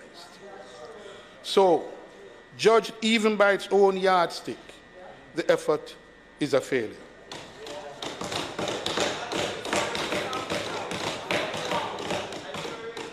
Concerning the urgent tasks of engendering sustained development and high growth rates in the economy, to address social inequities, crime and poor health outcomes, the state of uncertainty and simmering resentment which now exist at the end of the compensation review cannot be the hoped for or anticipated outcome of the crucial reform exercise. Madam Speaker, a new PNP administration will seek to rectify the resulting inequities and anomalies created by this failed process. Created by this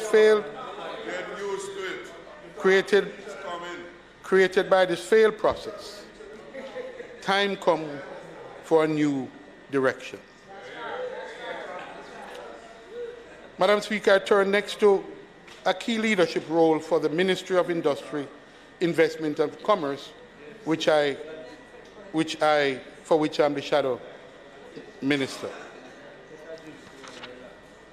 Madam Speaker, it is concerning that the leadership of the Ministry of Industry, Investment and Commerce exemplifies the style of engagement by the public sector workers showcased by the administration, and which has resulted in the general malaise and disruption in key agencies affecting the nation's supply chain, including Customs and Passport, Immigration and Citizenship Agency, PICA.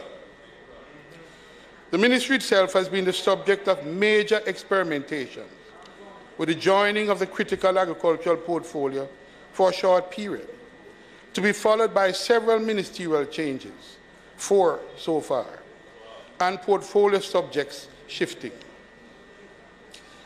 Each leadership change, Madam Speaker, has brought about its own internal shifts and changes of personnel at the board and operational levels in the several key agencies and departments in this important ministry, in which certainty of policy direction is of utmost importance for entrepreneurs and investors alike.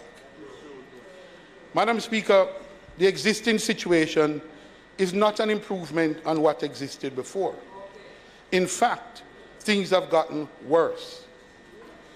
Since the incumbent minister took the reign of the ministry just over a year ago, several personnel changes have taken place at senior levels.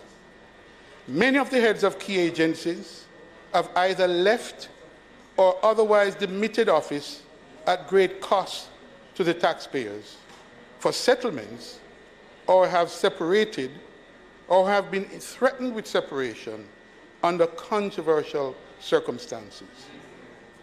To put it mildly, Madam Speaker, the state of affairs at the ministry, department and agency is a mess. That's an understatement. A few of these disputes have made headlines in the news recently, Madam Speaker.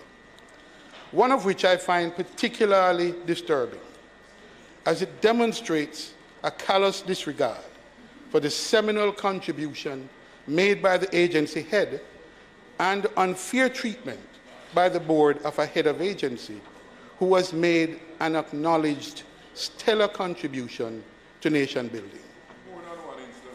Madam Speaker, I refer to the case of the head of the Jamaica Business Development Corporation, JBDC, a critical support agency for de-risking of the micro, small, and medium-sized enterprise sector in the economy, who has served for over 40 years in the public service, including the last 22 years as CEO of the agency.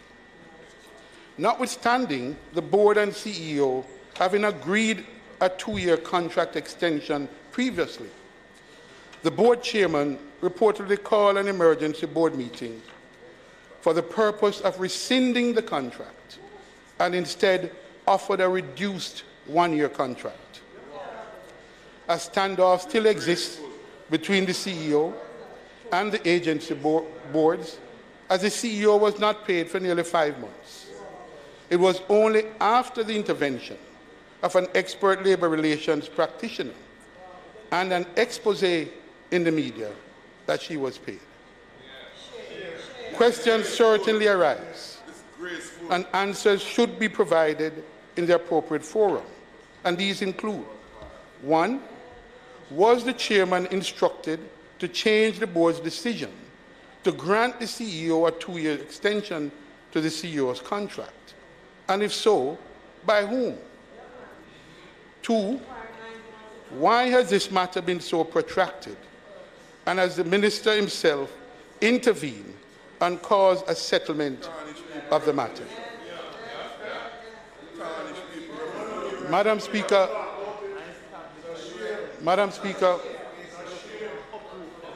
this and other similar actions of threats, against Members, I have warned about these sort of voce comments that are passing. And I'm dead serious. Please, I ask you to be careful what you say across, just in case it comes to the Speaker's ears. Madam Speaker. And yes. This and other such similar actions of threats against senior level staff is having a debilitating effect on staff morale, both within the ministry and agencies. The minister must act now to bring order to the current situation and to refocus the work of this critical ministry, its departments and agencies, on its critical mission to foster growth and development at the enterprise level and across industries. To do this, however, the situation of several acting agency heads and transitional boards, best described as bringing Hollywood to the ministry and its agencies, for the number of acting personnel in various positions, must be quickly addressed in the interest of good governance. Madam Speaker, I next address the need for a coherent policy framework and action within the ministry and government for driving development and growth.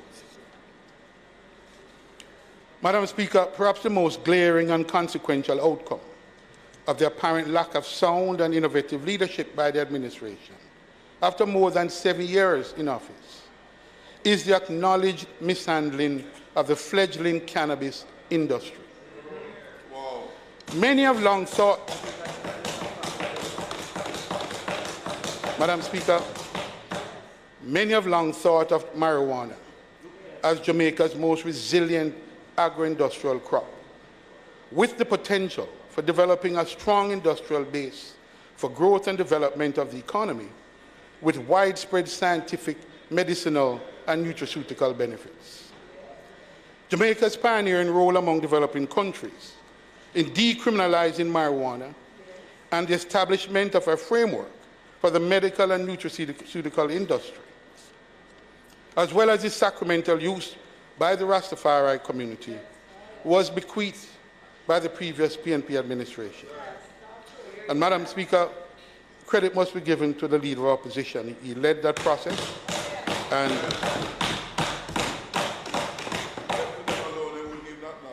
could have been it still needs to be a success. The Minister's recent attempt at defending the importation from Canada of large quantities of cannabis, ostensibly for research purposes, and in breach of planned quarantine rules, was a source of outrage by Jamaicans everywhere. The matter rightly earned the Minister a public rebuke from the Prime Minister right here in this House. There has been much talk by the Minister since then. Madam Speaker, on a point of order. But as my grandmother, Madam Speaker, on a point of order. What are you putting point of order for? Hold on a minute. Just let me hear the point of order. You like me, that's you. I'm trying to understand where. No, hold on. Point of order. Hold on. Just please. I think he's misleading the House because I am unaware of where. But you won't be that chair for much longer, you know, Angela. I think I need.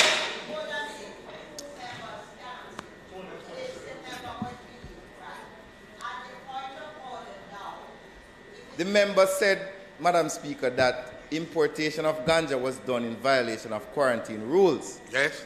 I'm trying to find out where. I have not heard or seen any report that question was asked that said and not answered. That quarantine rules were breached by the companies that were licensed to import the small quantities of marijuana. So I'm trying to find out where the member got that information from. Member? Yeah. Madam please. Speaker. Madam Speaker.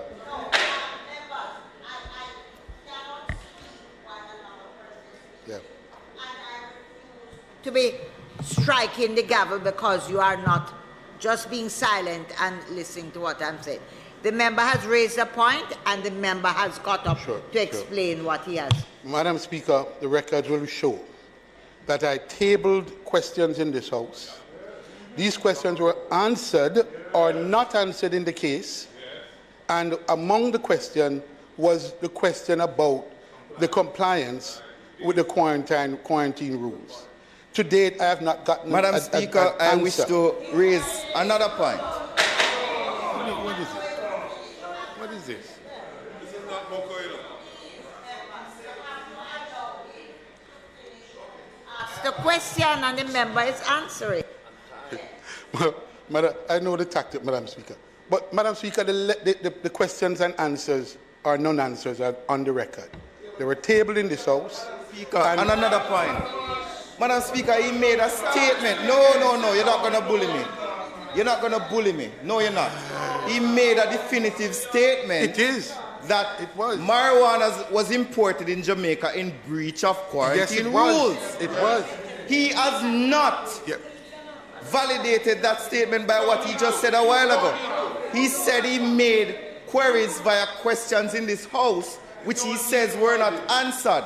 So how can you make a grand leap from a lack of answer to a conclusion that it was in breach? You need to withdraw it. He needs to withdraw the statement. Can you allow me to rule, member? The minutes, member, you are correct. Statements were tabled. Yes. But although they were not answered, if you have made that statement, what I would like for you to do, having said they're in breach, is to validate and show this House where it was in breach. And you're Madam Speaker, I stand very firmly on the statement. The response that came was an explanation as to problems that exist among agencies. That's the response that came. And it's on the record, and I refuse to withdraw that because I cannot be successfully contested. Cannot be. And just know what members will you allow to listen. The member made a statement. Questions were tabled that I signed and allowed in this House. And we can get there from Hansard. There was an explanation that was given. So, if the member has proof to show that it was not in thing, because an explanation came to this House that has not been refuted today. Madam Speaker. Exactly. Madam Speaker, it cannot be that the Honourable House allows a member to make a definitive statement in regard to a portfolio being managed by a minister that there was breach of quarantine rules. That was his statement, you know. It wasn't a question. It was a conclusion. Yes. And then that conclusion is allowed to stand without any evidence to back up that conclusion.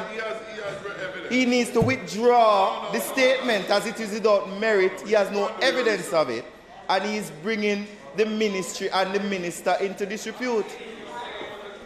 Member, and my ruling on this point is,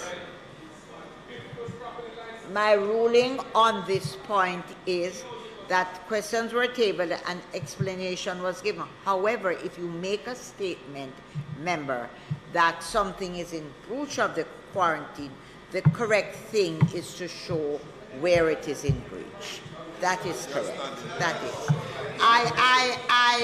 I recall very clearly the questions were tabled. You know, I really can't speak while members speak. The questions were tabled. I signed off. An explanation was given. But if you say they are in breach, you need to indicate clearly to the House where the breach was. Madam Speaker. Standing your... Yeah. Madam Speaker, I think you'd accept that the dispositive evidence would rest in the Ministry of Agriculture, in their possession. No, but yes. Member. Yeah, we're done. Member. So, member. You know, members, please, I'm not going to try and fight. If there are other persons who are going to rule, then rule. But if not, allow me to speak.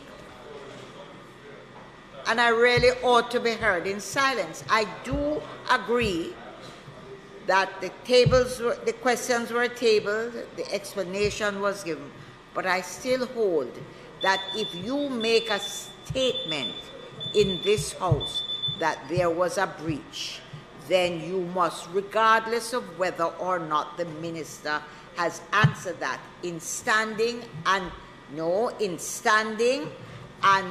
I'll pull the standing order. Once you make the statement that he's in breach, I agree with everything you have said, but if you make a statement that he's in breach and a point of order is raised, then you are required to bring proof to show where the brief was. And until you do so, the correct thing, member, is to withdraw it. You will have every opportunity, and indeed, if you have at the end, time will be given, but you must bring the proof that the brief was. Madam Speaker, Madam Speaker, Madam Speaker, I will amend my statement to say that it is widely believed, including by myself, that there has been a breach of the rules.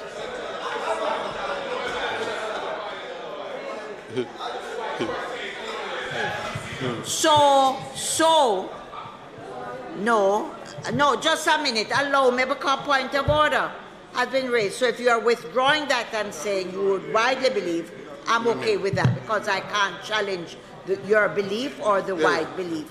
But you will withdraw that he breached it and say it is widely believed.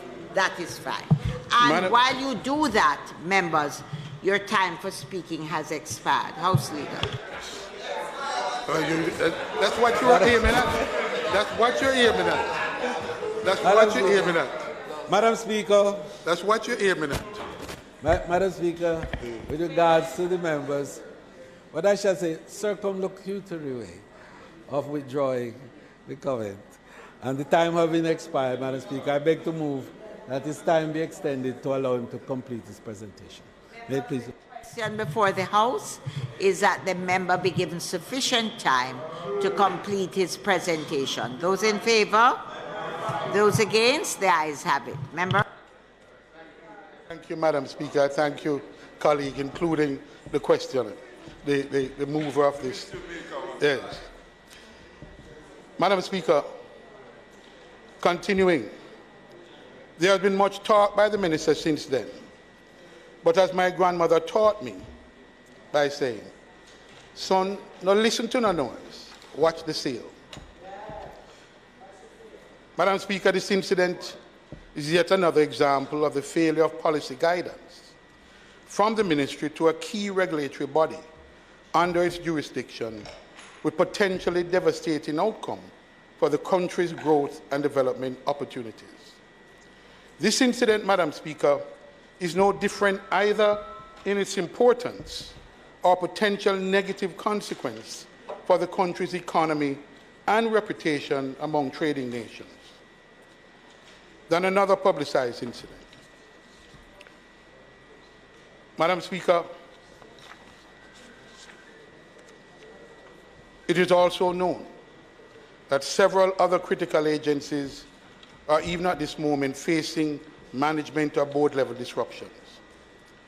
I'm advised that some 18 such boards and or senior level management personnel have been or are being changed for other than their lack of performance. The situation of Exim Bank is just the latest in the string of displaced personnel in a one-year period. This is highly unusual, Madam Speaker, for such wide-scale disruption to be occurring within the ministry and its agencies outside of a change of administration. The opposition will continue its oversight of activities of the ministry and its agencies and will report on the need as it arises. Not even a party shop could be run in this way, Madam Speaker, much less a ministry of this critical importance to the health and performance of the country's enterprises and its economic growth prospects. Time come for a new direction. Madam Speaker, how does the opposition propose that we realize economic growth and development in the post-COVID-19 period, getting beyond recovery and survival to thriving?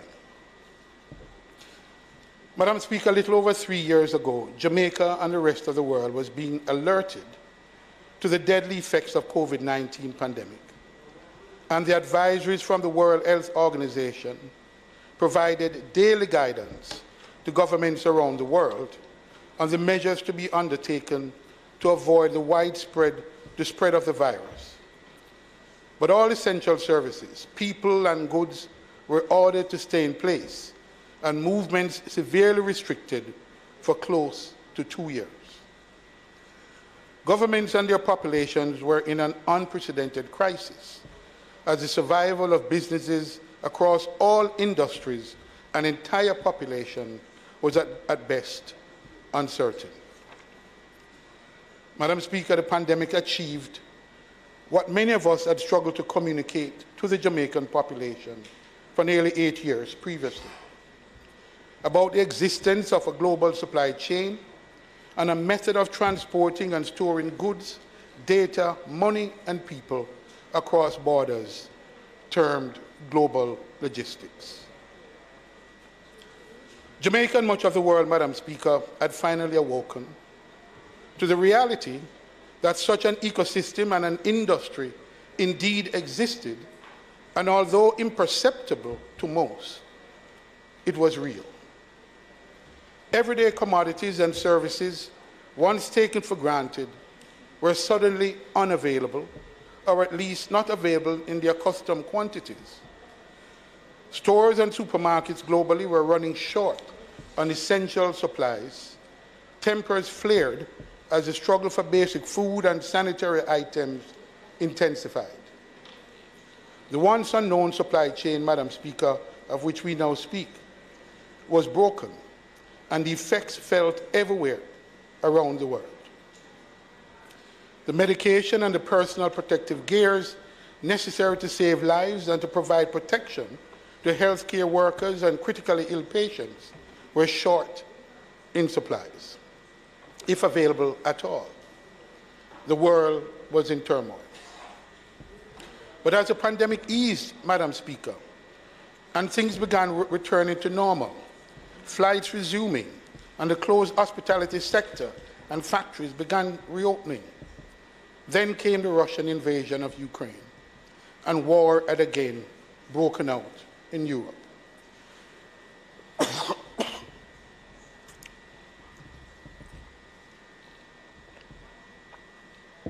Madam Speaker, the unthinkable had happened. Further disruption in the global supply of food and fuel sourced from the two countries at war had suddenly become short or unavailable. And even if they were available in whatever limited quantities, the prices had increased dramatically.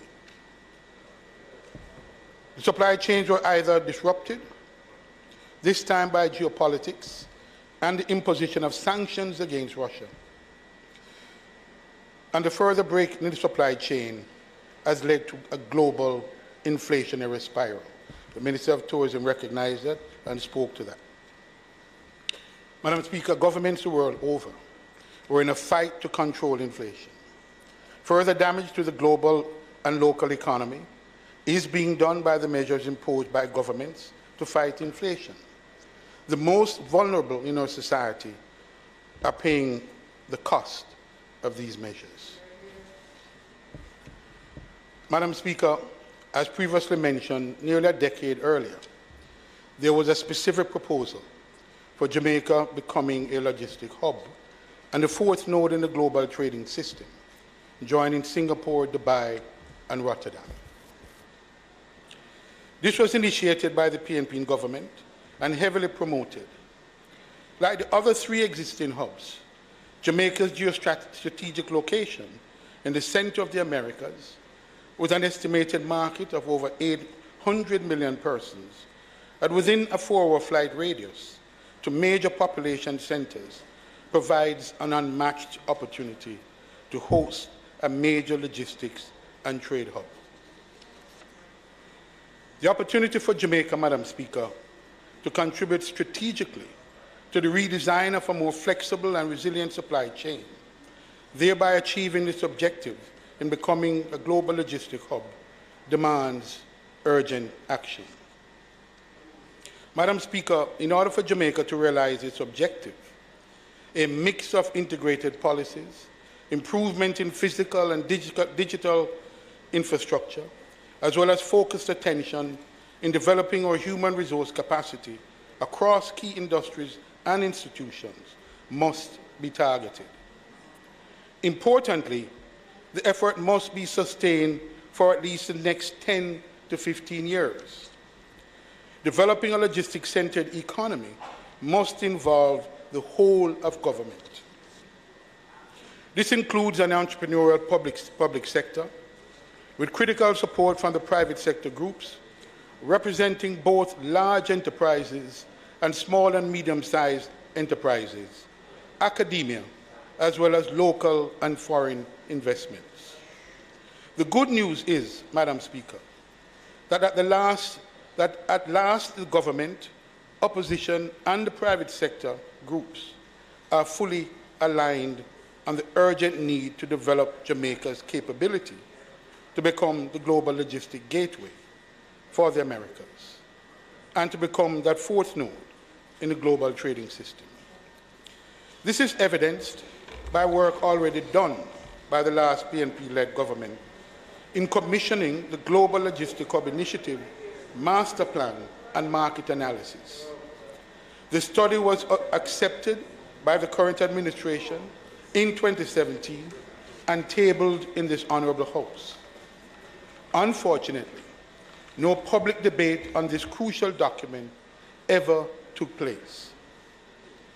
The plan to expand the Port of Kingston and the Kingston Container Terminal was with the grant of a concession to the French shipping line CMA-CGM, was wisely supported by the incoming administration, and more recently, the Cayman Special Economic Zone was re-announced as a project to be pursued by the government.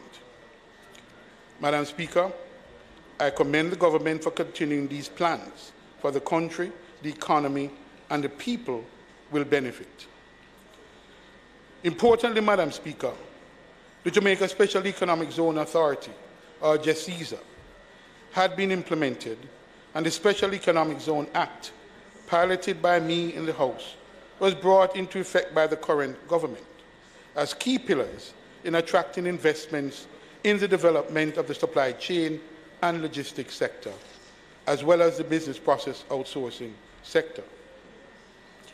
The success of the BPO sector, Madam Speaker, during and after the pandemic has proved the importance of the sector. However, its sustainability is being challenged by rapid developments in Industry 4.0 technologies, including artificial intelligence, or AI. Madam Speaker, recently I was invited to participate in a forum put on by the private sector organization of Jamaica, titled, "Let's Get Serious with the Logistics-Centered Economy." This came as a first in the series of President's Forum, initiated by the new president of the PSOJ. The panel discussants included representatives of the business sector, themselves engaged in supply chain and logistics operations, the regulatory organization JESIZA, and the legal fraternity. The panel discussants confirmed the viability and urgency of implementing the Global Logistic Hub Initiative. Madam Speaker, given this alignment of support by the opposition, the government, and the private sector for the full development of the Global Logistics Hub in Jamaica, it would be unwise for the government acting unilaterally to undertake sweeping changes in the SEZ Act without appropriate and meaningful consultation with the opposition and the country's economic partners. That would not be a wise thing to do, Madam Speaker. Madam Speaker, the key takeaway from the pandemic and the Russia-Ukraine war is not only that disruption can happen, but that it is inevitable and that building resilience is mandatory. if we want to live or we want to thrive rather than simply survive in this emerging global economy. Madam Speaker, the prerequisite for experiencing transformational growth and development in the Jamaican economy in the post-COVID period are the following. 1, successfully reforming the public sector to create an energized, technologically equipped and entrepreneurial organization which is performance-driven, highly productive, and appropriately remunerated. 2, a consensus on the vision and mission of Jamaica becoming a major global logistics and trade hub in the Americas. And 3, the need to formulate a mix of forward-looking policies, programs, and projects in the public and private sectors, which builds flexibility and resilience at both country and enterprise levels to drive sustained growth and development in the economy. Having addressed the first 2 prerequisites earlier in my presentation, I now turn to the final of the 3 prerequisites. Madam Speaker, a PNP administration will seek to build a resilient, flexible, and sustainable high-growth economy by encouraging private sector participation. How should we do this, Madam Speaker?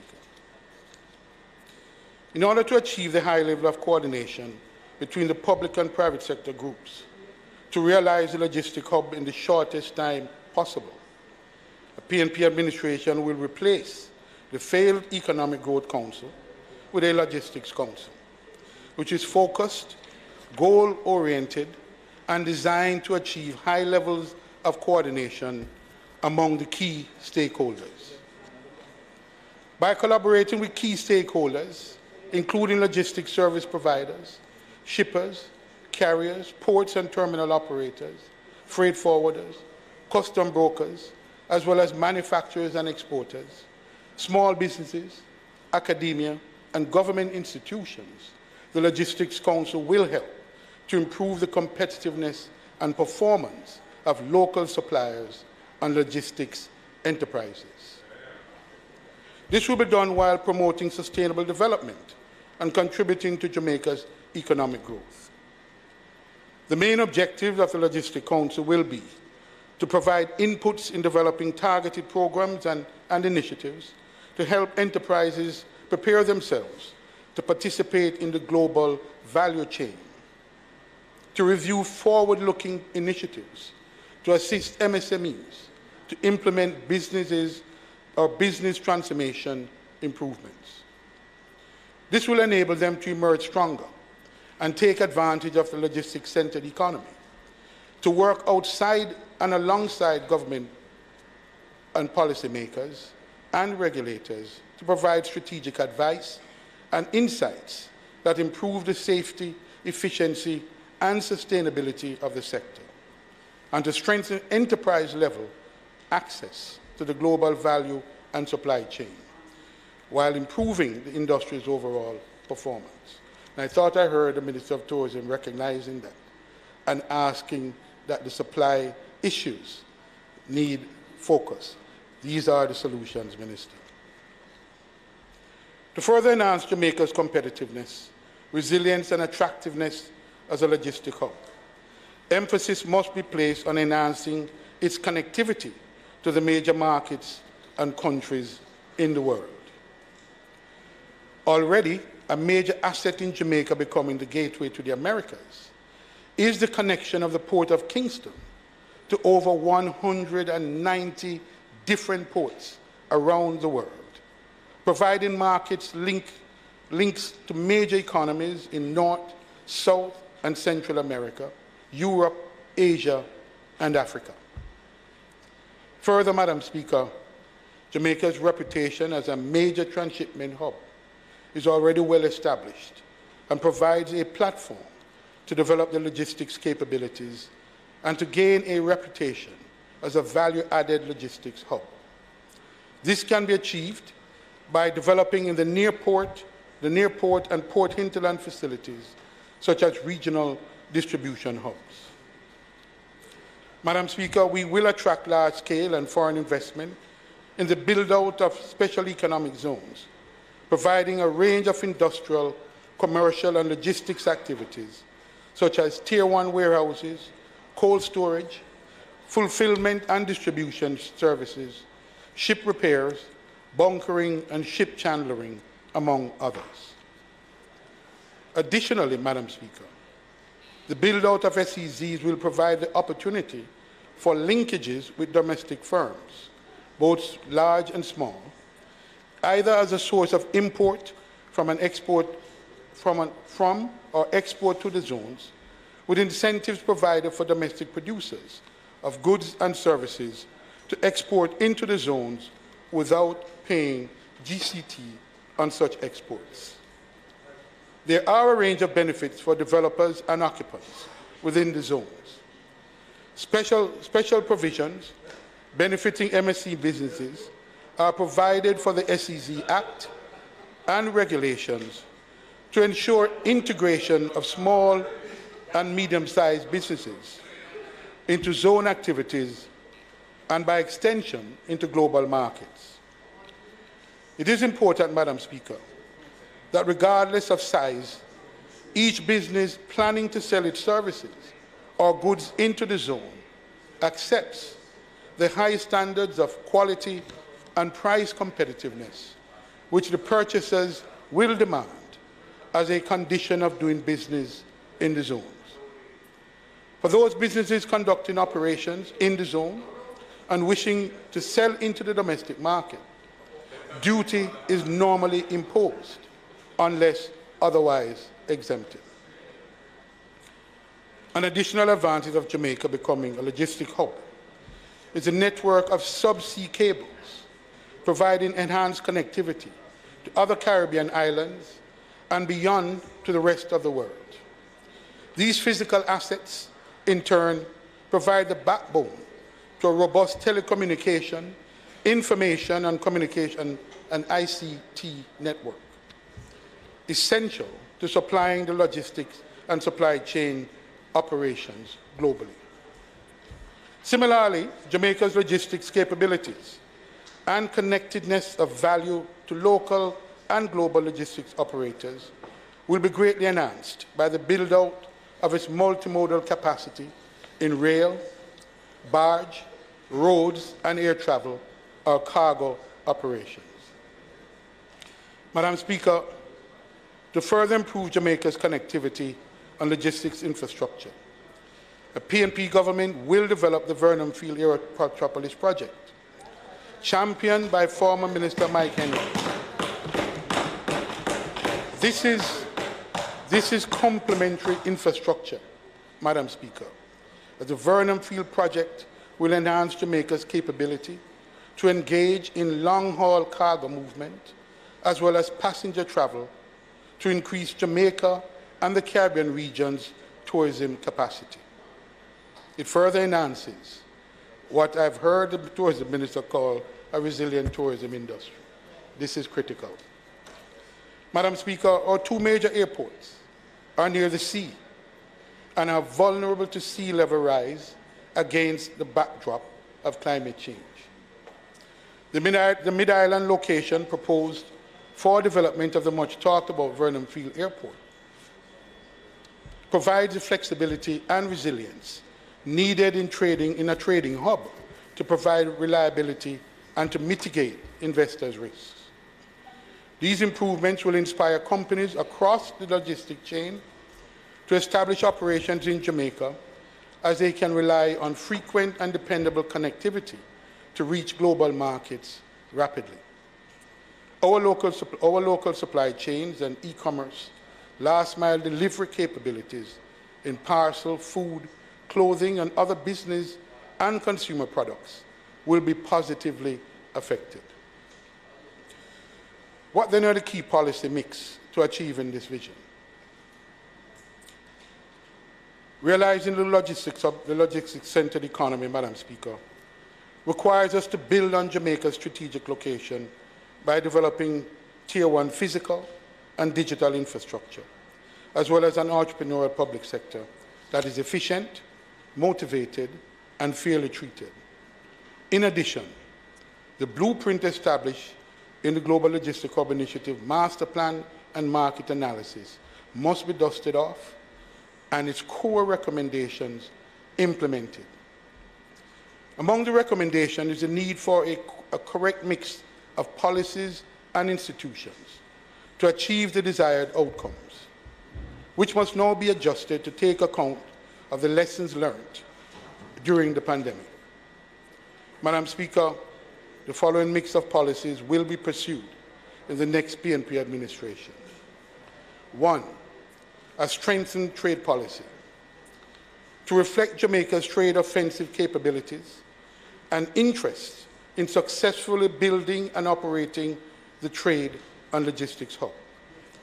This will require a network of trade agreements which goes beyond the preferential or asymmetrical agreements currently being pursued by CARICOM.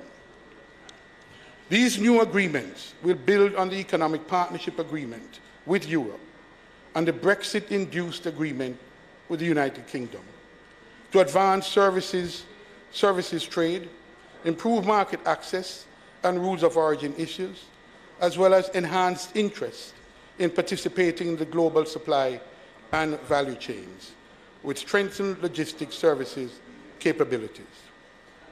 The second of these policies, Madam Speaker, is a revised industrial policy, providing appropriate incentives for tech startups in providing the computing and data analytics capabilities to support investment in Industry 4.0 technologies, such as IoT, Internet of Things, AI, and machine learning, critical in driving advanced manufacturing capabilities, and the design of a flexible and resilient digital supply chains.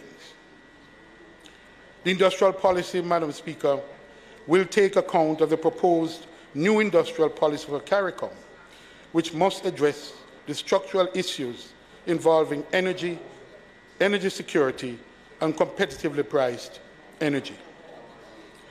Third, Madam Speaker, is a modern logistic policy to give support to the build-out of the Global Logistic Hub in identifying the critical institutional arrangements as well as infrastructural and policy supports necessary to underpin a multidisciplinary and multi-year approach to a public-private partnership effort. This effort, Madam Speaker, must secure the participation of women, youths, and differently enabled persons to address issues of equity, inclusivity, and sustainability in this transformational effort. Madam Speaker, to transform the economy, we must increase our focus on digital technologies to create tech-enabled solutions to a wide range of issues affecting the economy and society.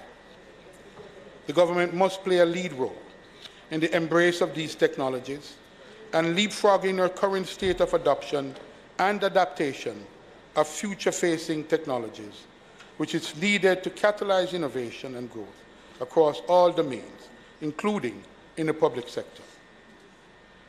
To succeed in these, Madam Speaker, education and training in Jamaica must be transformed through a multi-stakeholder effort requiring all able hands and creative minds coming to the fore to transform the current systems.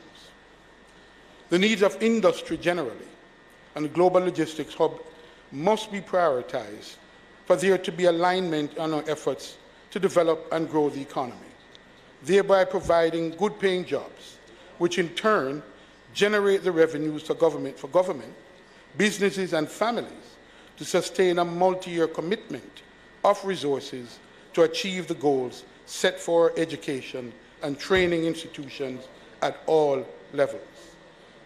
In this effort, Madam Speaker, we are well advised to seek the cooperation of our development partners, such as the government of Singapore, which has succeeded in building and operating a logistics-centered economy. In doing so, Singapore has set the standards for education and training against which our efforts at achieving a successful logistic hub in the Caribbean and Americas will be judged. Additionally, our trust NSTA must succeed in overcoming its current challenges in providing the trained and certified skills needed by the increased investment in the logistics-centered economy and the urgent needs of allied industries. By focusing on these areas, we aim to enhance Jamaica's global competitiveness, create new job opportunities, improve our international standing, and position Jamaica as a premier global logistic gateway, interconnecting the Americas with the rest of the world.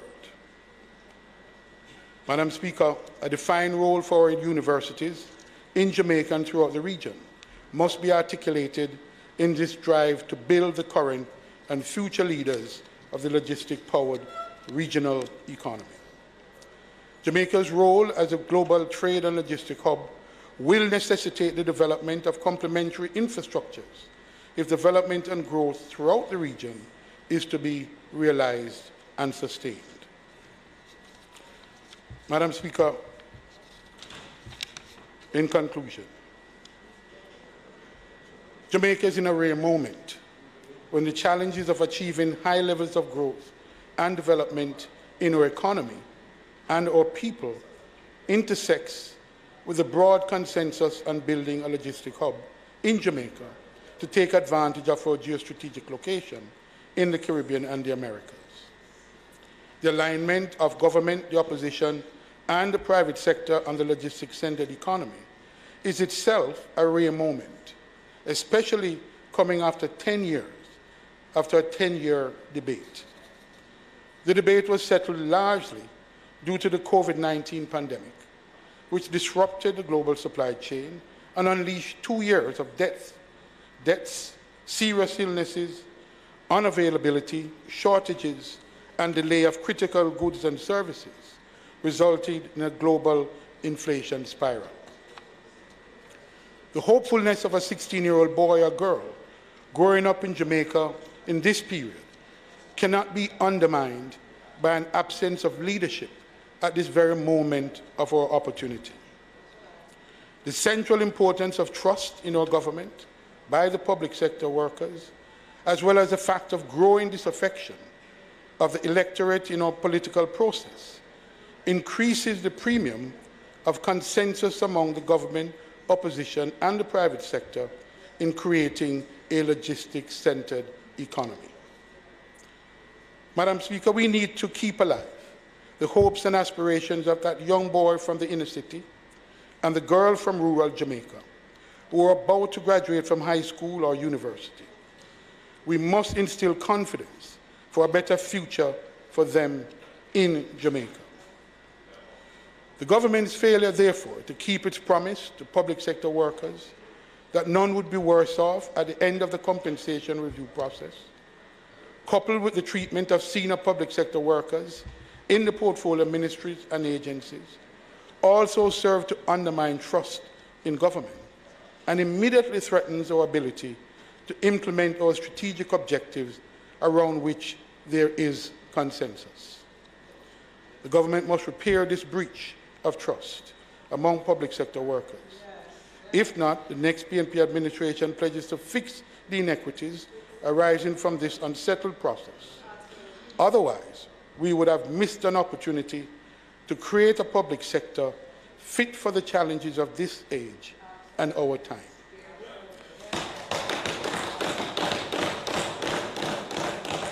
This hopeful moment for the young Jamaican boy and girl is fueled by the fact that we are now embarked on a constitutional reform process to achieve full sovereignty over our affairs after a long and tortuous journey. This opportunity cannot be frittered away. We must unleash the collective energies and creativity of our people and reignite hope and trust in government and in its processes. With the right mix of policies and the level of investments needed in our human resource capacity, our physical and digital infrastructure, Jamaica can become a hub of economic activity and a major contributor to building resilience in the global supply chain network, benefiting our young men and women by creating a different future of opportunities in an economy that is not merely surviving, but is thriving.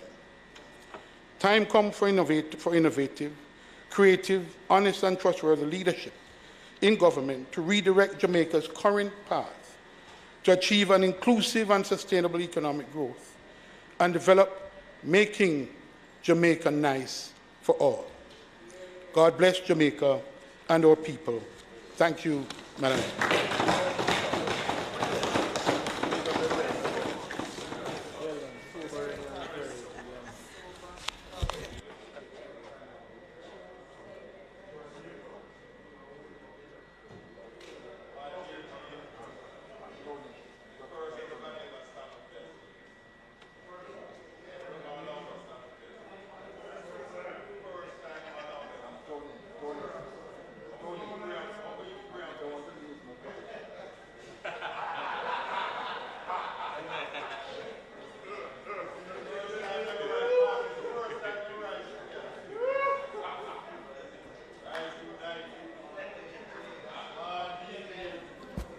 Madam Speaker, I'm sure you'd like us to congratulate the member from Western St. Andrew for a very sober presentation. Western St. Andrew? I was correct. I'm always correct. No, you're not always correct. On your account, right? Madam Speaker, I beg to move for a recommittal of the items, announcements, bills brought before the Senate, petition, papers, reports from committees, notice of motions given orally, question and answer to questions, motion that may be made at the commencement of public business requiring notice, motions relating to the sitting of the House, motions to leave to introduce bills, and the presentation of bills without leave of the House first obtained. Madam Speaker, may it please you for a suspension of the standing orders to allow these committees. Members, the question before the House is that there's a suspension of the standing orders to enable us to recommit the items on the agenda that were not dealt with. Those in favour? And also for a suspension of the sectoral debate. Those in favour? Those against? The ayes have it. So we have an agreement on the suspension of the sectoral debate and a recommittal of the items on the agenda.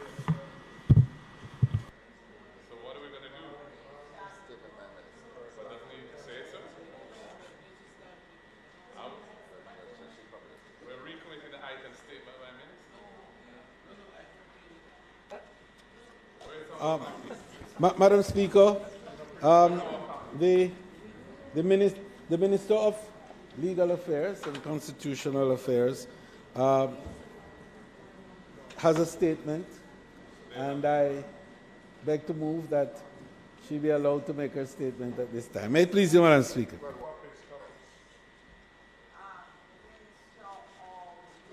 And Constitutional Affairs.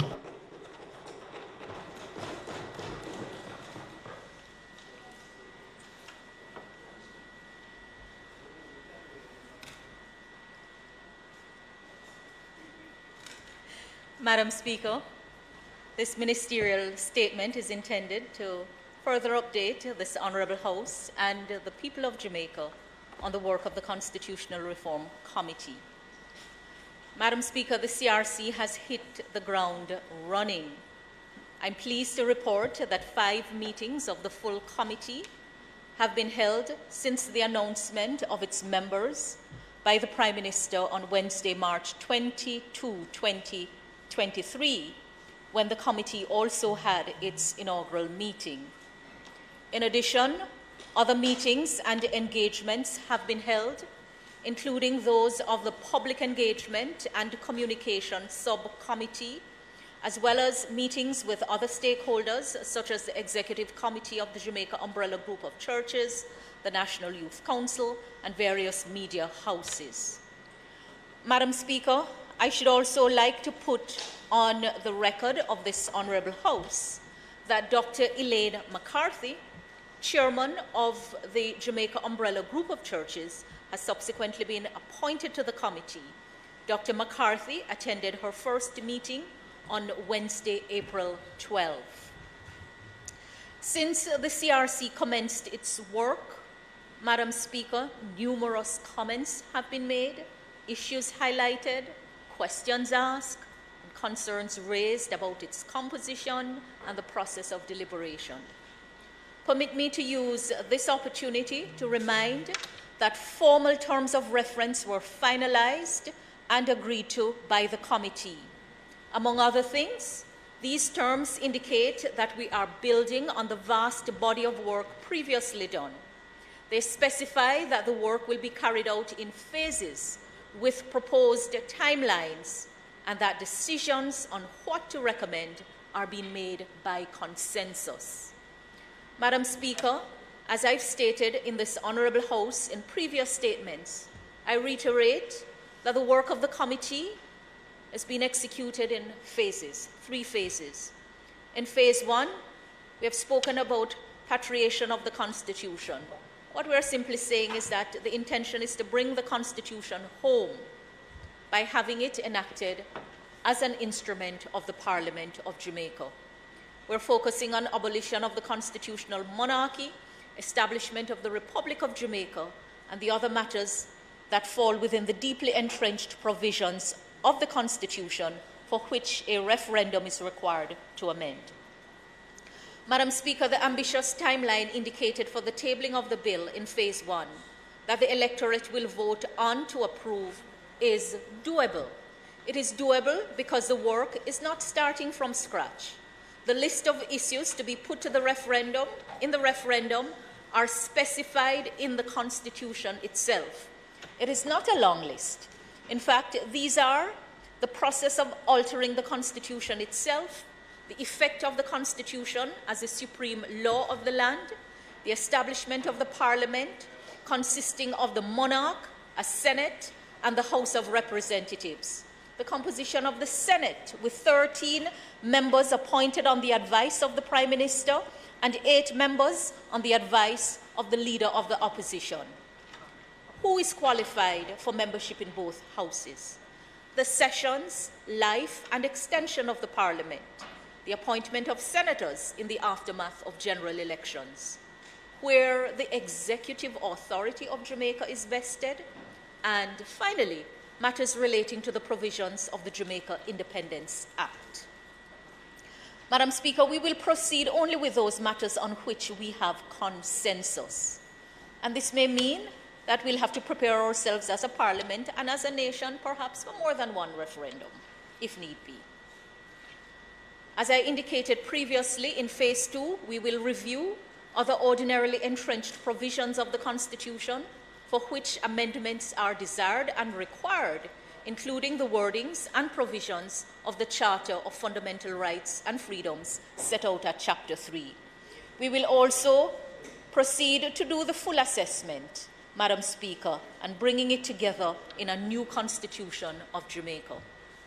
Madam Speaker, all decisions of the CRC have been and will continue to be made by consensus. All issues are robustly discussed, taking into account views in the public domain, the experience of the CRC members, and the recommendations of the Joint Select Committee on Constitutional and Electoral Reform. That was done in 1995. Madam Speaker, members of the public will have an opportunity to provide feedback on all recommendations made by the CRC before a submission goes to the Cabinet for its approval. Madam Speaker, since this is a progress report, I'm pleased to announce that the following deliberations, in relation to the following deliberations, consensus has been reached. But let me say that we may have to open up some of the matters in light of developments. But the committee has arrived at consensus in recommending abolition of the constitutional monarchy. This should take no one as surprise, because in fact it is the overarching goal of the reform. Secondly, consensus has been arrived at with the replacement of the King of England with a Jamaican head of state. We have arrived at consensus in recommending the establishment of the office of President as the formal head of state of the Republic of Jamaica, to whom specific executive powers may be granted. And this is separate from the office of Prime Minister as the political head of government of the Republic of Jamaica. Madam Speaker, we have deliberated on presidential selection of the President via nomination by the Prime Minister after consultation with the Leader of the Opposition, confirmed by the affirmative resolution of the Parliament, with both houses sitting together, and what we had decided on was a vote of 2/3 majority of all members. Fifthly, Madam Speaker, we have, Mr. Speaker, you know, under Jamaican law, one gender includes the other. But it would be the male gender including the female. It should be the other way around, since she has he in it and female has male in it. But, Mr. Speaker, I should underscore that an important part of the work of the CRC is to help to build consensus where it is required, where it has eroded, or where it is non-existent. So far, the deliberations have taken place in an atmosphere of respect for all voices and views. In arriving at consensus, Mr. Speaker, we not only focus on the recommendation itself, but also on the reason for making it. Having said that, I note a statement put out in the press by the PNP opposition under the caption, "Opposition and government differ on how appointment of the Jamaican president should be decided." It's a report that I have seen. Mr. Speaker, on a point of order, I just want to clarify that this is inaccurate and would mislead the House if it's allowed to stand. The release of the party, of the PNP, to which the minister refers, was not headed "Opposition and government differ on how appointment of the Jamaican president should be decided." That was the headline put in place by the particular news house that carried it. The statement was headed, "PNP states position of the appointment of the president as head of state for the Republic of Jamaica." That is what it said. Right. What has been said here suggests that we issued a statement under this caption is false and wrong. And I'd ask that the minister correct that, please. Mr. Speaker, I do not intend to make this contentious, and I'm happy for the clarification that the Leader of the Opposition has put out. I think we all know that media houses will put their own headline. But that being said, I think substantially what I am highlighting doesn't change, but I can understand how attributing a headline that is not what you had intended to put your statement out of can cause a little angst. Right. Right. So just to say, to repeat, Mr. Speaker, that so far the deliberations of the CRC have taken place in an atmosphere of respect for all voices and views. In arriving at consensus, we not only focus on the recommendation itself, but also on the reason for making it. And I have to say that the members nominated by the Leader of the Opposition have been constructive voices in the deliberation. And so, Madam Speaker, which is why I have referred to the statement that was put out. I've noted the clarification that the Leader of the Opposition has asked for. But by way of updating the House, at last week's meeting of the CRC, the issue of presidential selection was deliberated upon, with a recommendation of the Joint Select Committee on Constitutional and Electoral Reform that the President should be nominated by the Prime Minister after consultation with the Leader of the Opposition, and then for parliamentary confirmation of the two houses of Parliament sitting jointly as the point on which to build on. The primary question was about how the vote should be taken. The view put forward by the opposition in what came out in the press is different from the view put forward by the opposition through its members on the committee. And I say that it is regretful, to put it mildly, that an opportunity was not utilized. You know, that it wasn't seen fit to utilize the medium of the CRC through the nominees to express any other view that the opposition wished to be considered on how the vote should be taken in the proposed parliamentary confirmation process for the President of the Republic. And I say, bear in mind that the work of the CRC involves building consensus. I really hope that it is not beyond us here in the Parliament to demonstrate that we are prepared to use agreed mechanism.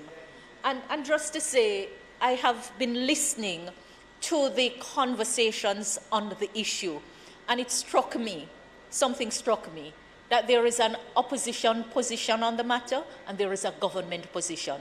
I listened to former Prime Minister Golding in a media exchange today indicating that the position put forward by the now opposition was a position pressed by the then JLP opposition, and the position now being put forward by no Jamaica Labour Party government, though it is not a position of the government, it is a position of the committee, was put forward by the then government. And I had to smile because it really struck me that some positions are going to be opposition positions and some positions are going to reflect a government perspective. Having said that, Mr. Speaker, what we recognize in this work is that sides will change, you know, and we will make a grave mistake if we come to the issue thinking that government will always be in government, meaning the party forming government or the party forming opposition will always be in opposition. This is a democracy. People express their votes. And so at the end of the day, what we want is a process that will yield a result without contention, because the proposed office of President of the Republic of Jamaica is an office in which national trust and confidence should repose, and the holder of the office should enjoy not only bipartisan support, but national support. So I say that to say it is regretful that the medium of the CRC was not utilized to state the position. If it were a case where there is another thinking that should have been brought to the committee's attention, and it was so brought, and it was not aired in full or come away with a different thing, I could understand a statement going public. So I'm really using this medium to urge a different approach, because we have to signal unity to the nation. Otherwise, we will go through the work and end in the same way previous committees and commissions have ended, the major thing not being implemented. I know we have to work to build consensus on other issues that are so thorny right now. If we were to start with them, we would never get moving on the work. So my plea is, let us utilize this mechanism of the CRC that aims to build consensus, that deliberates in a respectful way, where all voices and views are heard, and that the views of the public are also taken into account, the experience of members. This signaling so early in the stage is really not helpful at all, really not helpful. Madam Speaker, we have been talking about Jamaicanizing the Constitution, and many have been wondering what exactly we mean. Let me just say, at the simplest, it means that we're seeking to have the constitutional instrument passed by the Parliament of Jamaica, because the current constitution was passed by executive action at Buckingham Palace. I can only borrow the words of our national constitutional law expert, Dr. Lloyd Barnett, who sits on the committee, when he said that this is an opportunity for Jamaicans to be involved in the process, to assert our existence as a people and nation by claiming Jamaica as our own, by passing a constitution made in Jamaica and approved by Jamaicans. Madam Speaker, Mr. Speaker, aside from some challenges within the supporting secretariat, and in particular, getting the transcripts of the meeting available in a timely way, I'm pleased to report to the Honourable House that the work of the CRC is otherwise making good progress. The recommendations are informed by the views of the people, but they will also go back to the people for their further input and ownership. We have adopted a teach and learn approach. While we educate and inform the people about their constitution and the proposed changes, we listen to and learn from them about what they want. This is the only time that the people will directly vote to pass a law. The only time on those matters that the Constitution itself says that the people must approve the bill. And so I add that comments may be received by email for those who choose that medium. Constitutional reform at MLCA, that's Ministry Legal Constitutional Affairs. Constitutional reform at mlca.gov.jm. It is also our intention to travel to the nooks and crannies of Jamaica to hear from and engage with the people. The schedule of engagement will be made public in due course. Mr. Speaker, a new journey has begun, and it has begun in earnest. I renew my commitment to provide periodic updates to this Honourable House and the people of Jamaica on the deliverables of the CRC. Thank you.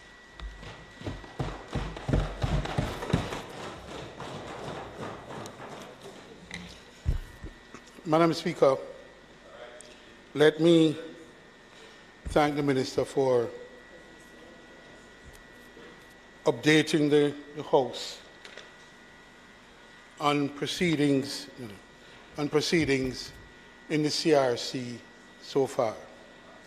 I think it's a useful device, particularly in the light of the fact that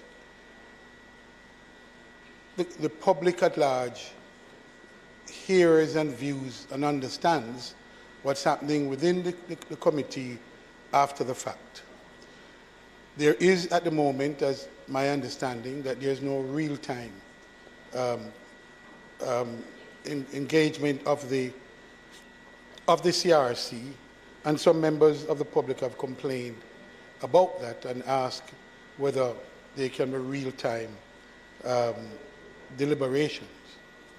Madam Speaker, I raise that point because unless we go to that real-time proceedings or procedure, there are some risks involved. There's some risk of recalls and for understandings. This is compounded by the fact that, as the Minister mentioned, she mentioned some secretarial challenges, and I want to say that those secretarial challenges have so far, and we are hopeful that improvement will come, that so far there is no accurate day-to-day written record of the proceedings so far. Let me also make the point that insofar as the decision-making has gone, the opposition is on record of supporting a consensus approach to the decision-making. The environment that has been created has been one that has allowed for exchanges. But I will say that on some critical issues, there are some issues still of some conceptual issues that still has to be addressed. There are some linked issues that, unless those linkages are resolved, you really can pronounce on some prior issues. Let me give you a good example. A good example is the matter of the role for the diaspora. That's a matter that has come up, and there have been differing views expressed. That discussion is a discussion to be continued, and is continuing. The minister said a while ago that there is consensus that there is 13.8. What you mentioned something or not? Yeah, could you just? I thought I understood that there was. No, I indicated that the provision of the Constitution about the composition of the Senate is one of the provisions that require a referendum to change. I didn't say that any consensus has been reached, because we haven't discussed that yet. Right. No, but it's in the statement there. Even if you misheard, it is in the statement. I didn't have a time to read it. I was speaking. Look at page 2. I didn't have time to read it. I was but, speaking. But no, I couldn't announce something that there's no consensus. I'm glad for the clarity, because I misheard. I think I hadn't read it because I was speaking, and I ran outside briefly. But what it emphasizes, therefore, is the real necessity of having recordings live, and to ensure that all that is said is captured, because, yeah, well, and therefore the recall mechanism is important, because on the question, take the question of the presidency, I'm very clear that there's consensus on the need for a president. A president. But you mentioned it. You mentioned it here, and in a way that invites, I have to comment. So, my point in commenting, I simply say, there's much that we agree on, and there's consensus on. And there are some things to be agreed on. I can assert that for me, that we were innovating on the position was very clear. For example, we thought that it was fitting that for the appointment of a president, that the houses of parliament, none of them really meeting and voting, and meeting only for ceremonial purposes previously, that we add some substance to that gathering. What we argued vociferously about was a view about a majority, only a simple majority, and we said, no, that can't work. We then revert to the 2/3 majority. What I think is yet to be settled, is certainly in my mind, is that this 2/3 sitting the voting will take place separately. No. There are some rules, because even though,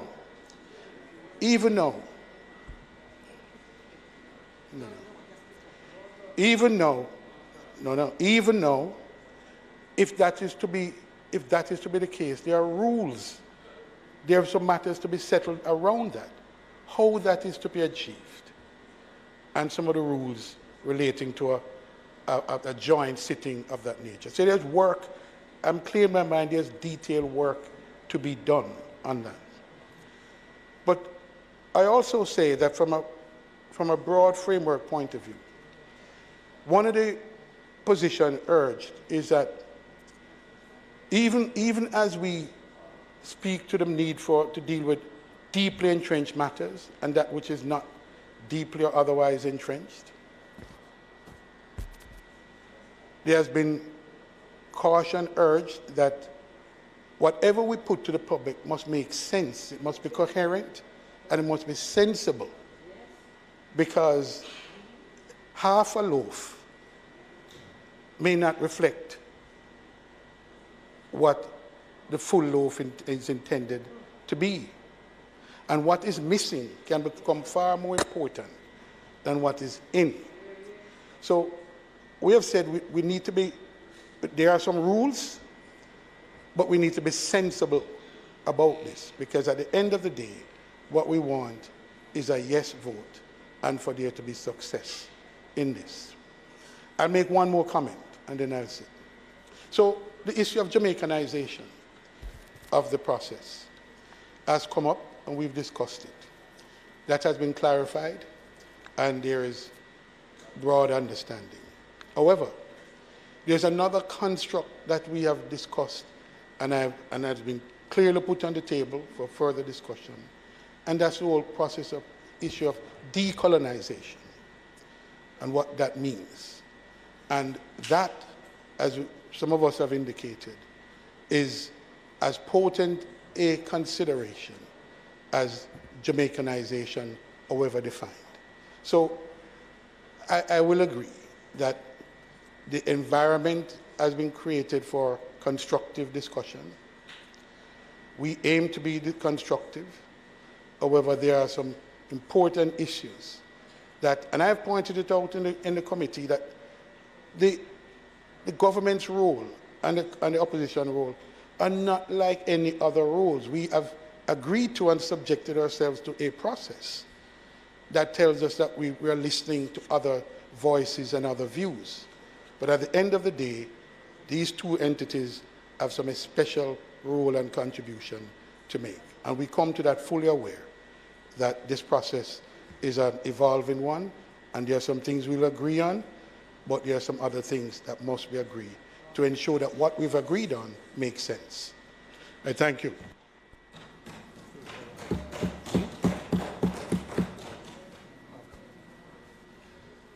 Mr. Speaker,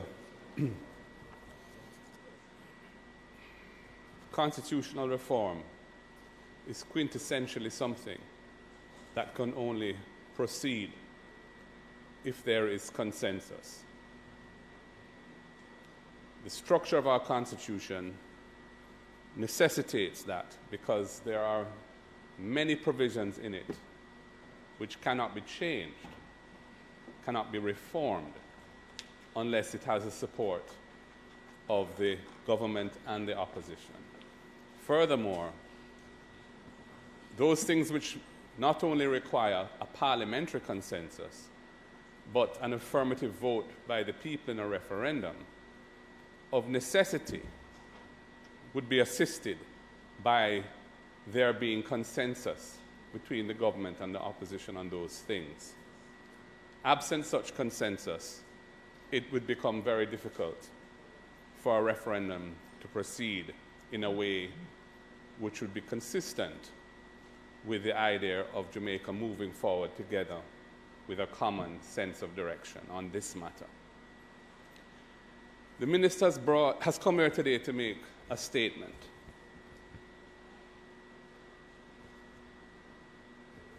In her written text, though she didn't say it orally, there is this comment. It is regretful, to put it mildly, that the leader of the opposition did not see it fit to utilize the medium of the CRC through his nominees to express any other view he wished to be considered on how the vote should be taken.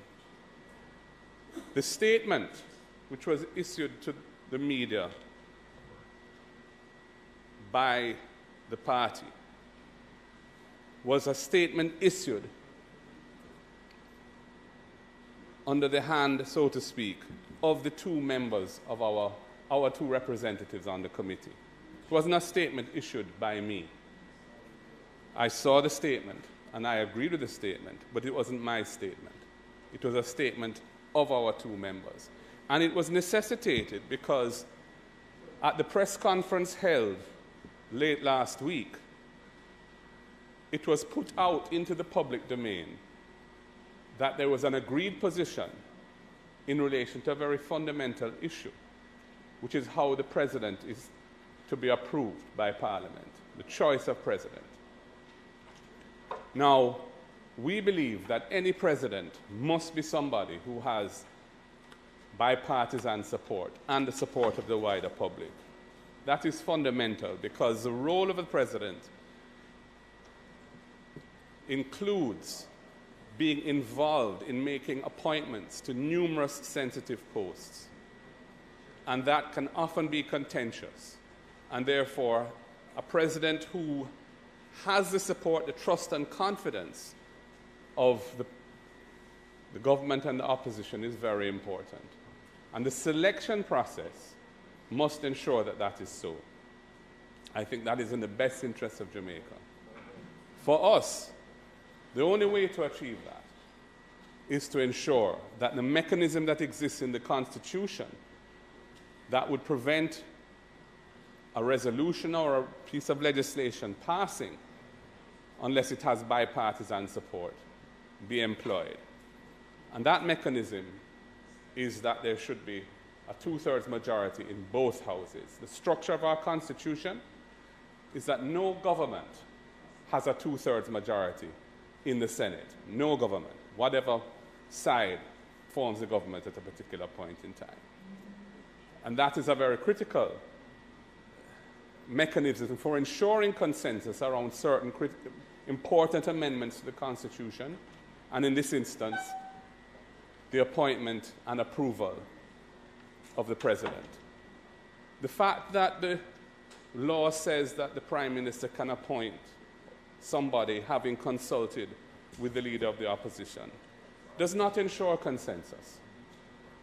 There are instances, which I don't want to get into the specifics about necessarily now, but there are instances where persons have been reappointed or appointed despite vociferous and reasoned objections by the Leader of the Opposition in relation to those appointments arising from that consultation. So the mere fact of consultation doesn't assure consensus. The only thing that will assure consensus is a mechanism in the voting process that is designed to achieve consensus, and that will inform the minds of those who are the ones making the decisions that need to be approved in Parliament. In other words, the Prime Minister of the day and the Leader of the Opposition of the day. Knowing that consensus is required for parliamentary approval, it ensures that the Prime Minister of the day and the Leader of the Opposition of the day will arrive at consensus before it gets into Parliament. And that is why, for us, it is fundamental that a government, whether it be a JLP government or a PNP government, with a large enough majority in the lower house, cannot have their way unilaterally in deciding who the president is if the minority in the parliament, the opposition of the day, do not agree or accept that person. And so that is a fundamental issue for us. Another fundamental issue for us is that we want full decolonization now. This process of constitutional reform must embrace not only the monarch of England ceasing to be our head of state and having a Jamaican head of state, but the monarch's court in London ceasing to be our final court of appeal.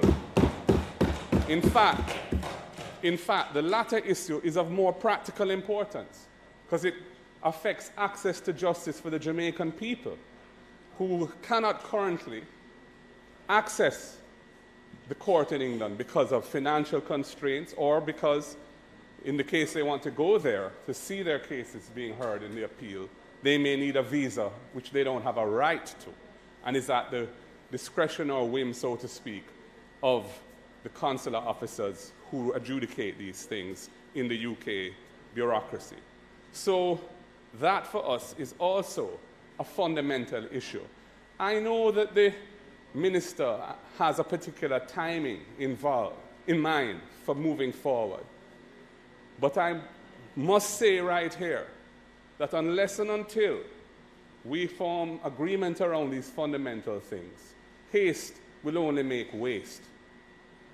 Haste will only make waste. Let us take the time to reach a consensus. Let us ensure the public as a whole understands what is going on. Thus far, the public has not been privy to the deliberations of the committee other than through the recent report in a press conference. And there is a lot of talk, consternation even, about the direction that the political class is taking this reform without the people's involvement. Part of the challenge with that, I believe, is that the historical road that was taken to bring us to this point isn't fully understood, even though it has been said in this parliament before. But this is the culmination of a process involving bipartisan discussions and consensus building, which had been taking place from the 1990s. So that is where we're at now. There are certain agreed issues which has taken 2 to 3 decades to arrive at consensus. One issue which was not settled was the question of how the voting should take place on the presidency. We are in favor of doing it in a joint sitting. We have no problem with that. But the voting must preserve the need for consensus. And a 2/3 majority of the House sitting together, of the 84 persons, of which 2/3 is 56 persons, MPs and senators sitting together, is not a threshold which we would agree is sufficient for consensus. As it stands today, the government would be able to choose its own president without our consent to it.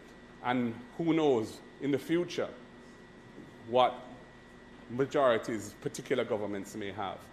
Let us agree. And the minister reported what Bruce Golding apparently said. I didn't hear it. But the reality is that the only mechanism on the table for ensuring consensus is a voting system that will not allow a matter to go through without consensus. And any other system which doesn't have that in it, to my view, is naive. And we won't support a naive approach to this issue. We want an approach that ensures consensus, because that's what Jamaica deserves, and that's what is in the best interest of our country. So, Madam Speaker, I would just ask the Minister, going forward, you didn't have to come here and make a statement saying this, about how regretful it is that the leader of the opposition did not see fit to utilize the medium, the CRC.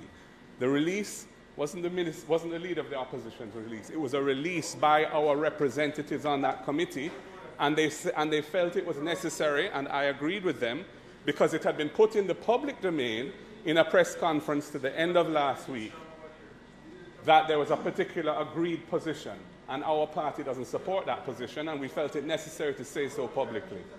So that is why we are where we are. Now, we can continue to bicker about this in public. This is the first time I'm saying anything publicly on this issue. I'm only doing it because it was raised in here by the minister. I recognize the need for consensus as an ideal, but there is only one way of achieving it. And disrespect and hominem attacks are not going to achieve it. We must be very mindful that if this process gets politicized, it is going to be fraught with problems. And the comments about suggesting that there's some political advantage to be derived from this on either side is not going to be helpful. Because, as you know, we are in a competitive political environment. So let us calm that down.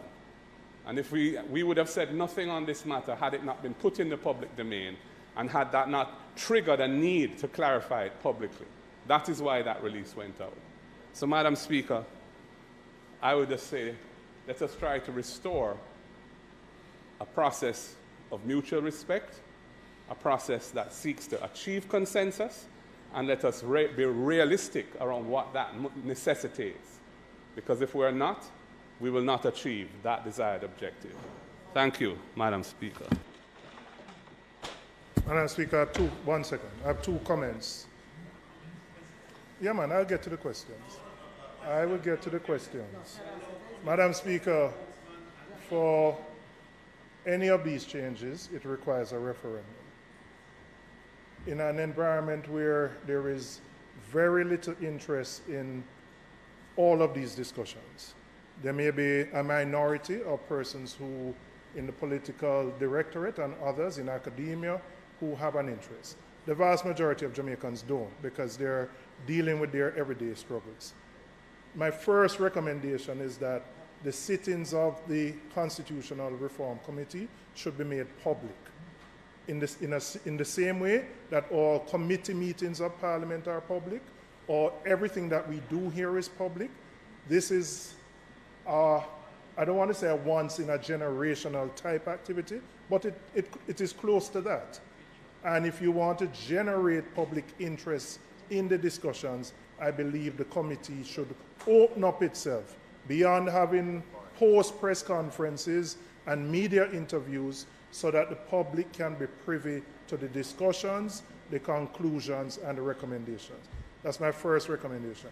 My second question, again a process question, I would like to know where the process of public consultation and education will come in. I thought in the statement we would have heard something indicating what that process would be, when the first set of, whether they're going to be town hall meetings, whatever. I'd like to know what that process is.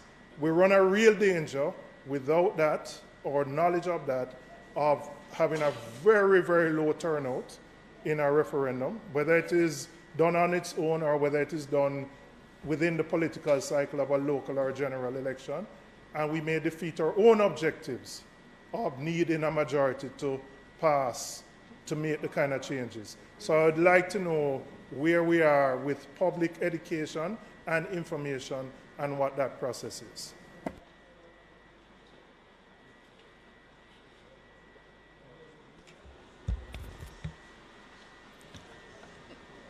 Madam Speaker,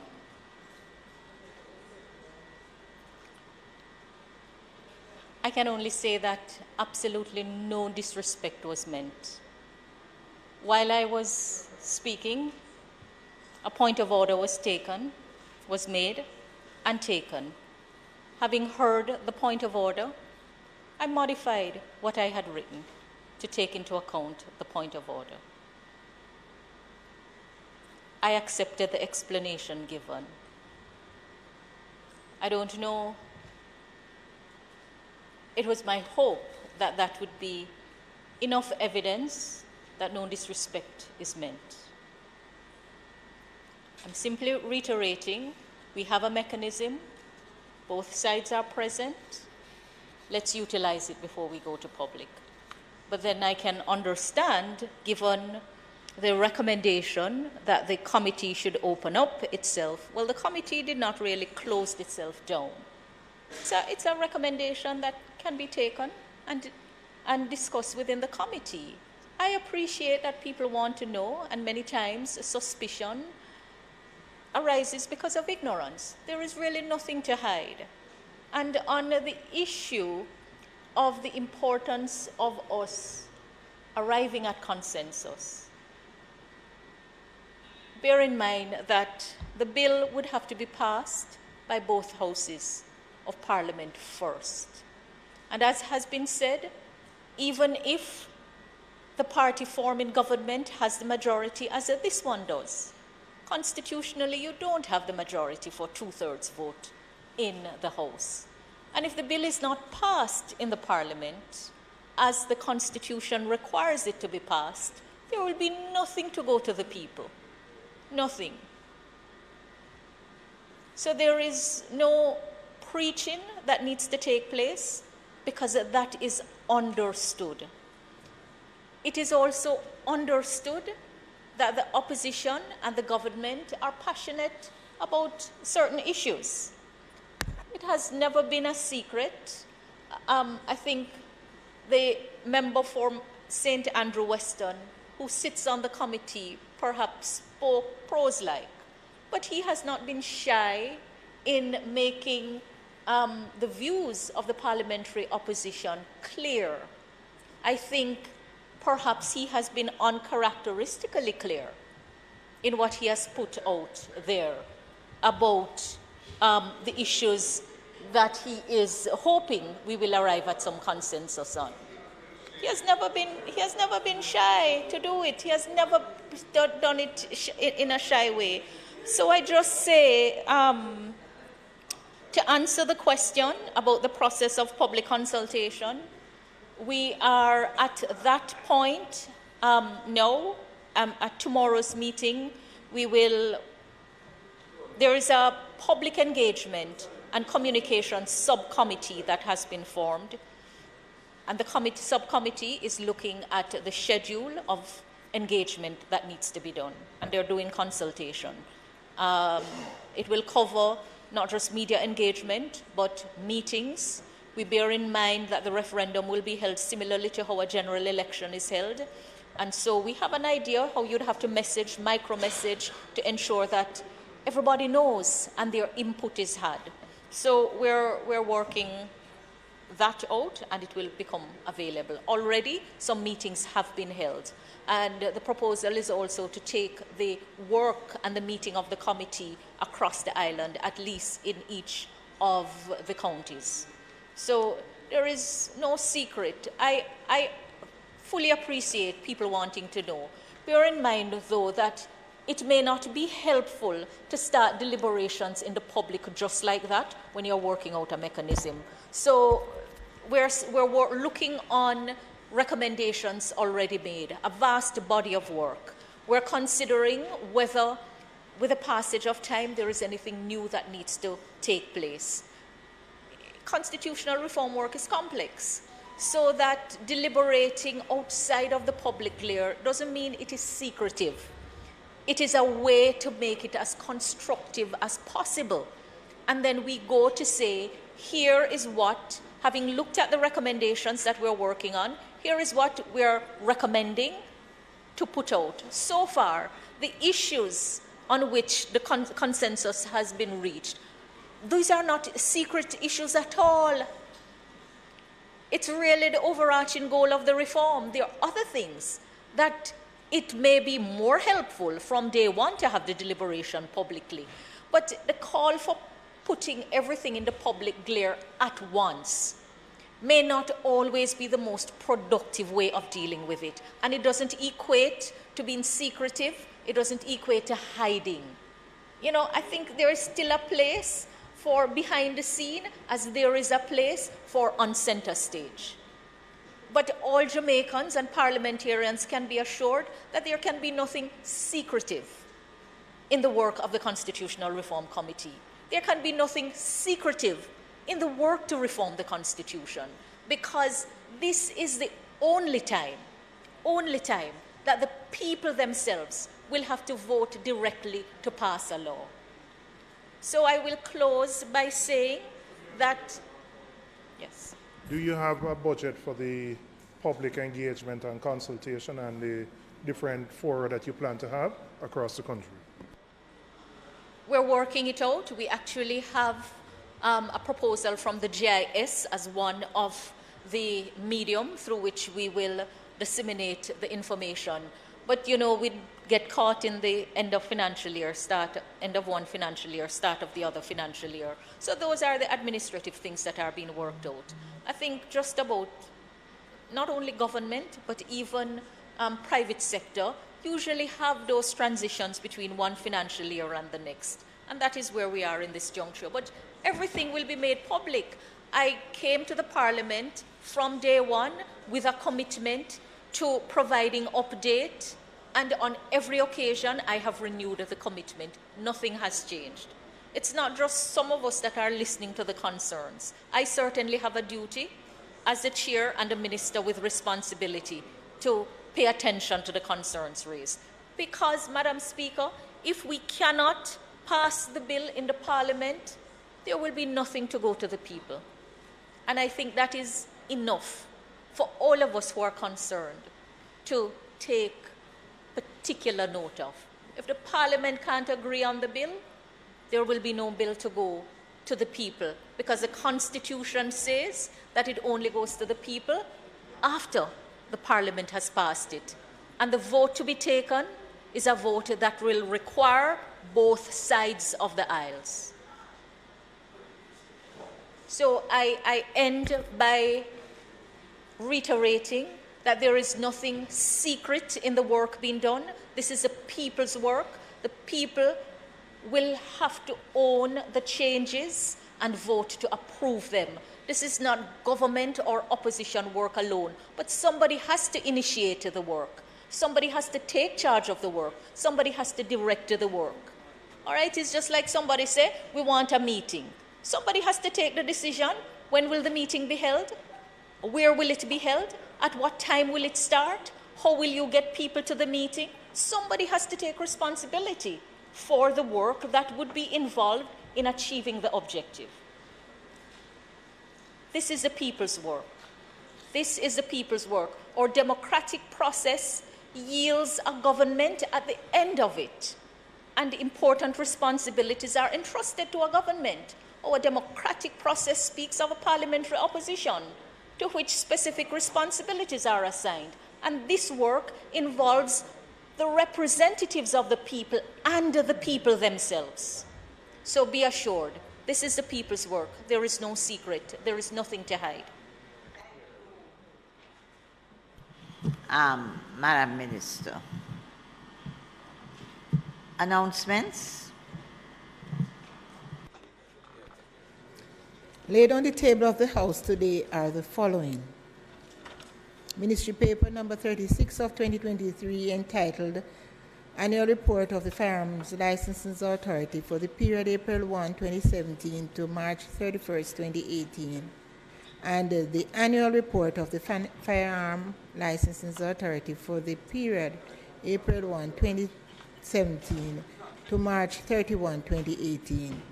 Ministry Paper number 37 of 2023 entitled Annual Report of the Firearm Licensing Authority for the period April 1, 2018 to March 31, 2019, and the Annual Report of the Firearm Licensing Authority for the period April 1, 2018 to March 31, 2019. Annual Report on Audited Financial Statements of the National Housing Trust for the period April 1, 2021 to March 31, 2022. Annual Report and Statements of Account of the Bank of Jamaica for the year ended December 31, 2022. Annual Report of the Export-Import Bank of Jamaica for the financial year 2021-2022, and the Civil Service Establishment General Order 2023 and its resolution under the Civil Service Establishment Act. Bills brought from the Senate.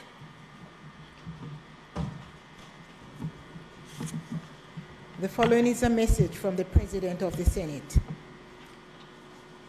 To the Honorable House of Representatives, I have the honor to advise the Honorable House of Representatives that on the 31st day of March 2023, the following bills entitled An Act to Amend the Companies Act for Connected Matters, an Act to amend the Electronic Transaction Act and to provide for connected matters, and an Act to amend the Financial Administration and Audit Act and to provide for connected matters, were passed in the Senate without amendments. Signed, Thomas Tavares Swinson, OJCD, KCJP, President of the Senate. Petitions, papers, reports from committees, notices of motions given orally. Madam Speaker, I beg to give notice that at the next meeting of the House, I'll move the following motion. The Trademarks Act, the Trademarks Amendment Rules 2022 Resolution, whereas Section 78 of the Trademarks Act, hereinafter referred to as the Act, provides that the Minister may from time to time make such rules subject to affirmative resolution. A, for regulating the practice under the Act, including the service of documents. B, for classifying goods for the purposes of registration of trademarks. C, for making or requiring duplicates of trademarks and other documents. D, for securing and regulating the publishing and selling or distributing in such a manner as he may think fit of copies of trademarks and other documents. E, for the regulation of trademark agents. F, prescribing fees payable under this Act. G, generally for regulating the business of the Office of the Registrar of Companies. in relation to trademarks and all things by this Act placed under the direction or control of the Registrar. And whereas on the 15th day of December 2022, the Minister made the Trademarks Amendment Rules 2022, now therefore be it resolved by this Honourable House as follows. 1. This resolution may be cited as the Trademarks Amendment Rules 2022 resolution. 2. The Trademarks Amendment Rules 2022, which was laid on the table of the House on the 18th day of April 2023, is affirmed. And Madam Speaker, I beg to give notice at the next meeting of the House. I'll also move the following motion. The Civil Service Establishment Act, the Civil Service Establishment General Order 2023 Resolution. Whereas Section 3, subsection 1 of the Civil Service Establishment Act, hereinafter referred to as the Act, provides that, subject to the provisions of the Constitution of Jamaica relating to the holders of public offices and of the Act, the Minister may, by order, constitute or abolish offices in the public service. And whereas Section 3, subsection 2 of the Act provides that an order made under Section 3 of the Act may from time to time, A, determine the numbers of any office specified thereunder, B, determine the emoluments to be attached to any office, and C, make such incidental, consequential, and supplemental provisions as the Minister thinks necessary or expedient to give full effect to the order. And whereas Section 3, subsection 3 of the Act provides that an order under Section 3 of the Act may provide that it shall have effect from such date not earlier than the 1st day of February 1976, and as may be specified therein. And whereas Section 3, subsection 4 of the Act provides that an order made under Section 3 of the Act shall be subject to affirmative resolution of the House of Representatives. And whereas on the 1st day of March 2023, the Minister made the Civil Service Establishment General Order 2023. Now therefore be it resolved by this Honourable House as follows. This resolution may be cited as the Civil Service Establishment General Order 2023 Resolution, and 2, the Civil Service Establishment General Order 2023, which was laid on the table of the House on the 18th day of April 2023, is affirmed. Thank you, Madam Speaker. I propose to take these tomorrow.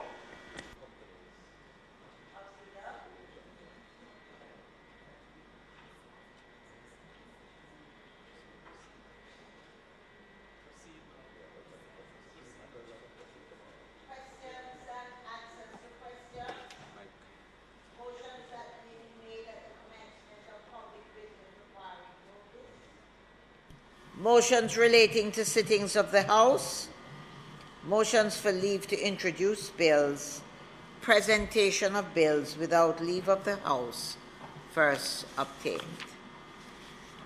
and public business. Madam Speaker, it is not intended to do any further business for the day. I therefore invite you to adjourn this Honourable House until tomorrow, April 19th at 2 p.m. at the George William Gordon House. May it please you, Madam Speaker. Tomorrow's meeting, Madam Speaker, will focus on the two motions which the Minister of Finance gave today and a statement by the Minister of Labour and Social Security. May it please you, Madam Speaker. Members, the question before the House is that we do adjourn until tomorrow, Wednesday, the 19th of April. Madam Speaker, I crave your indulgence to just inform the House further on this motion of adjournment that the ZOSOs will also be taken tomorrow. May it please you, Madam Speaker. Members, the question before the House is that we do adjourn until tomorrow, Wednesday, the 19th of April, when we will look at the two motions that were taken by the Minister this evening and also the ZOSO by the Minister of National Security. Those in favor? Those in favor? Aye. Those against? The ayes have it. This House is now adjourned.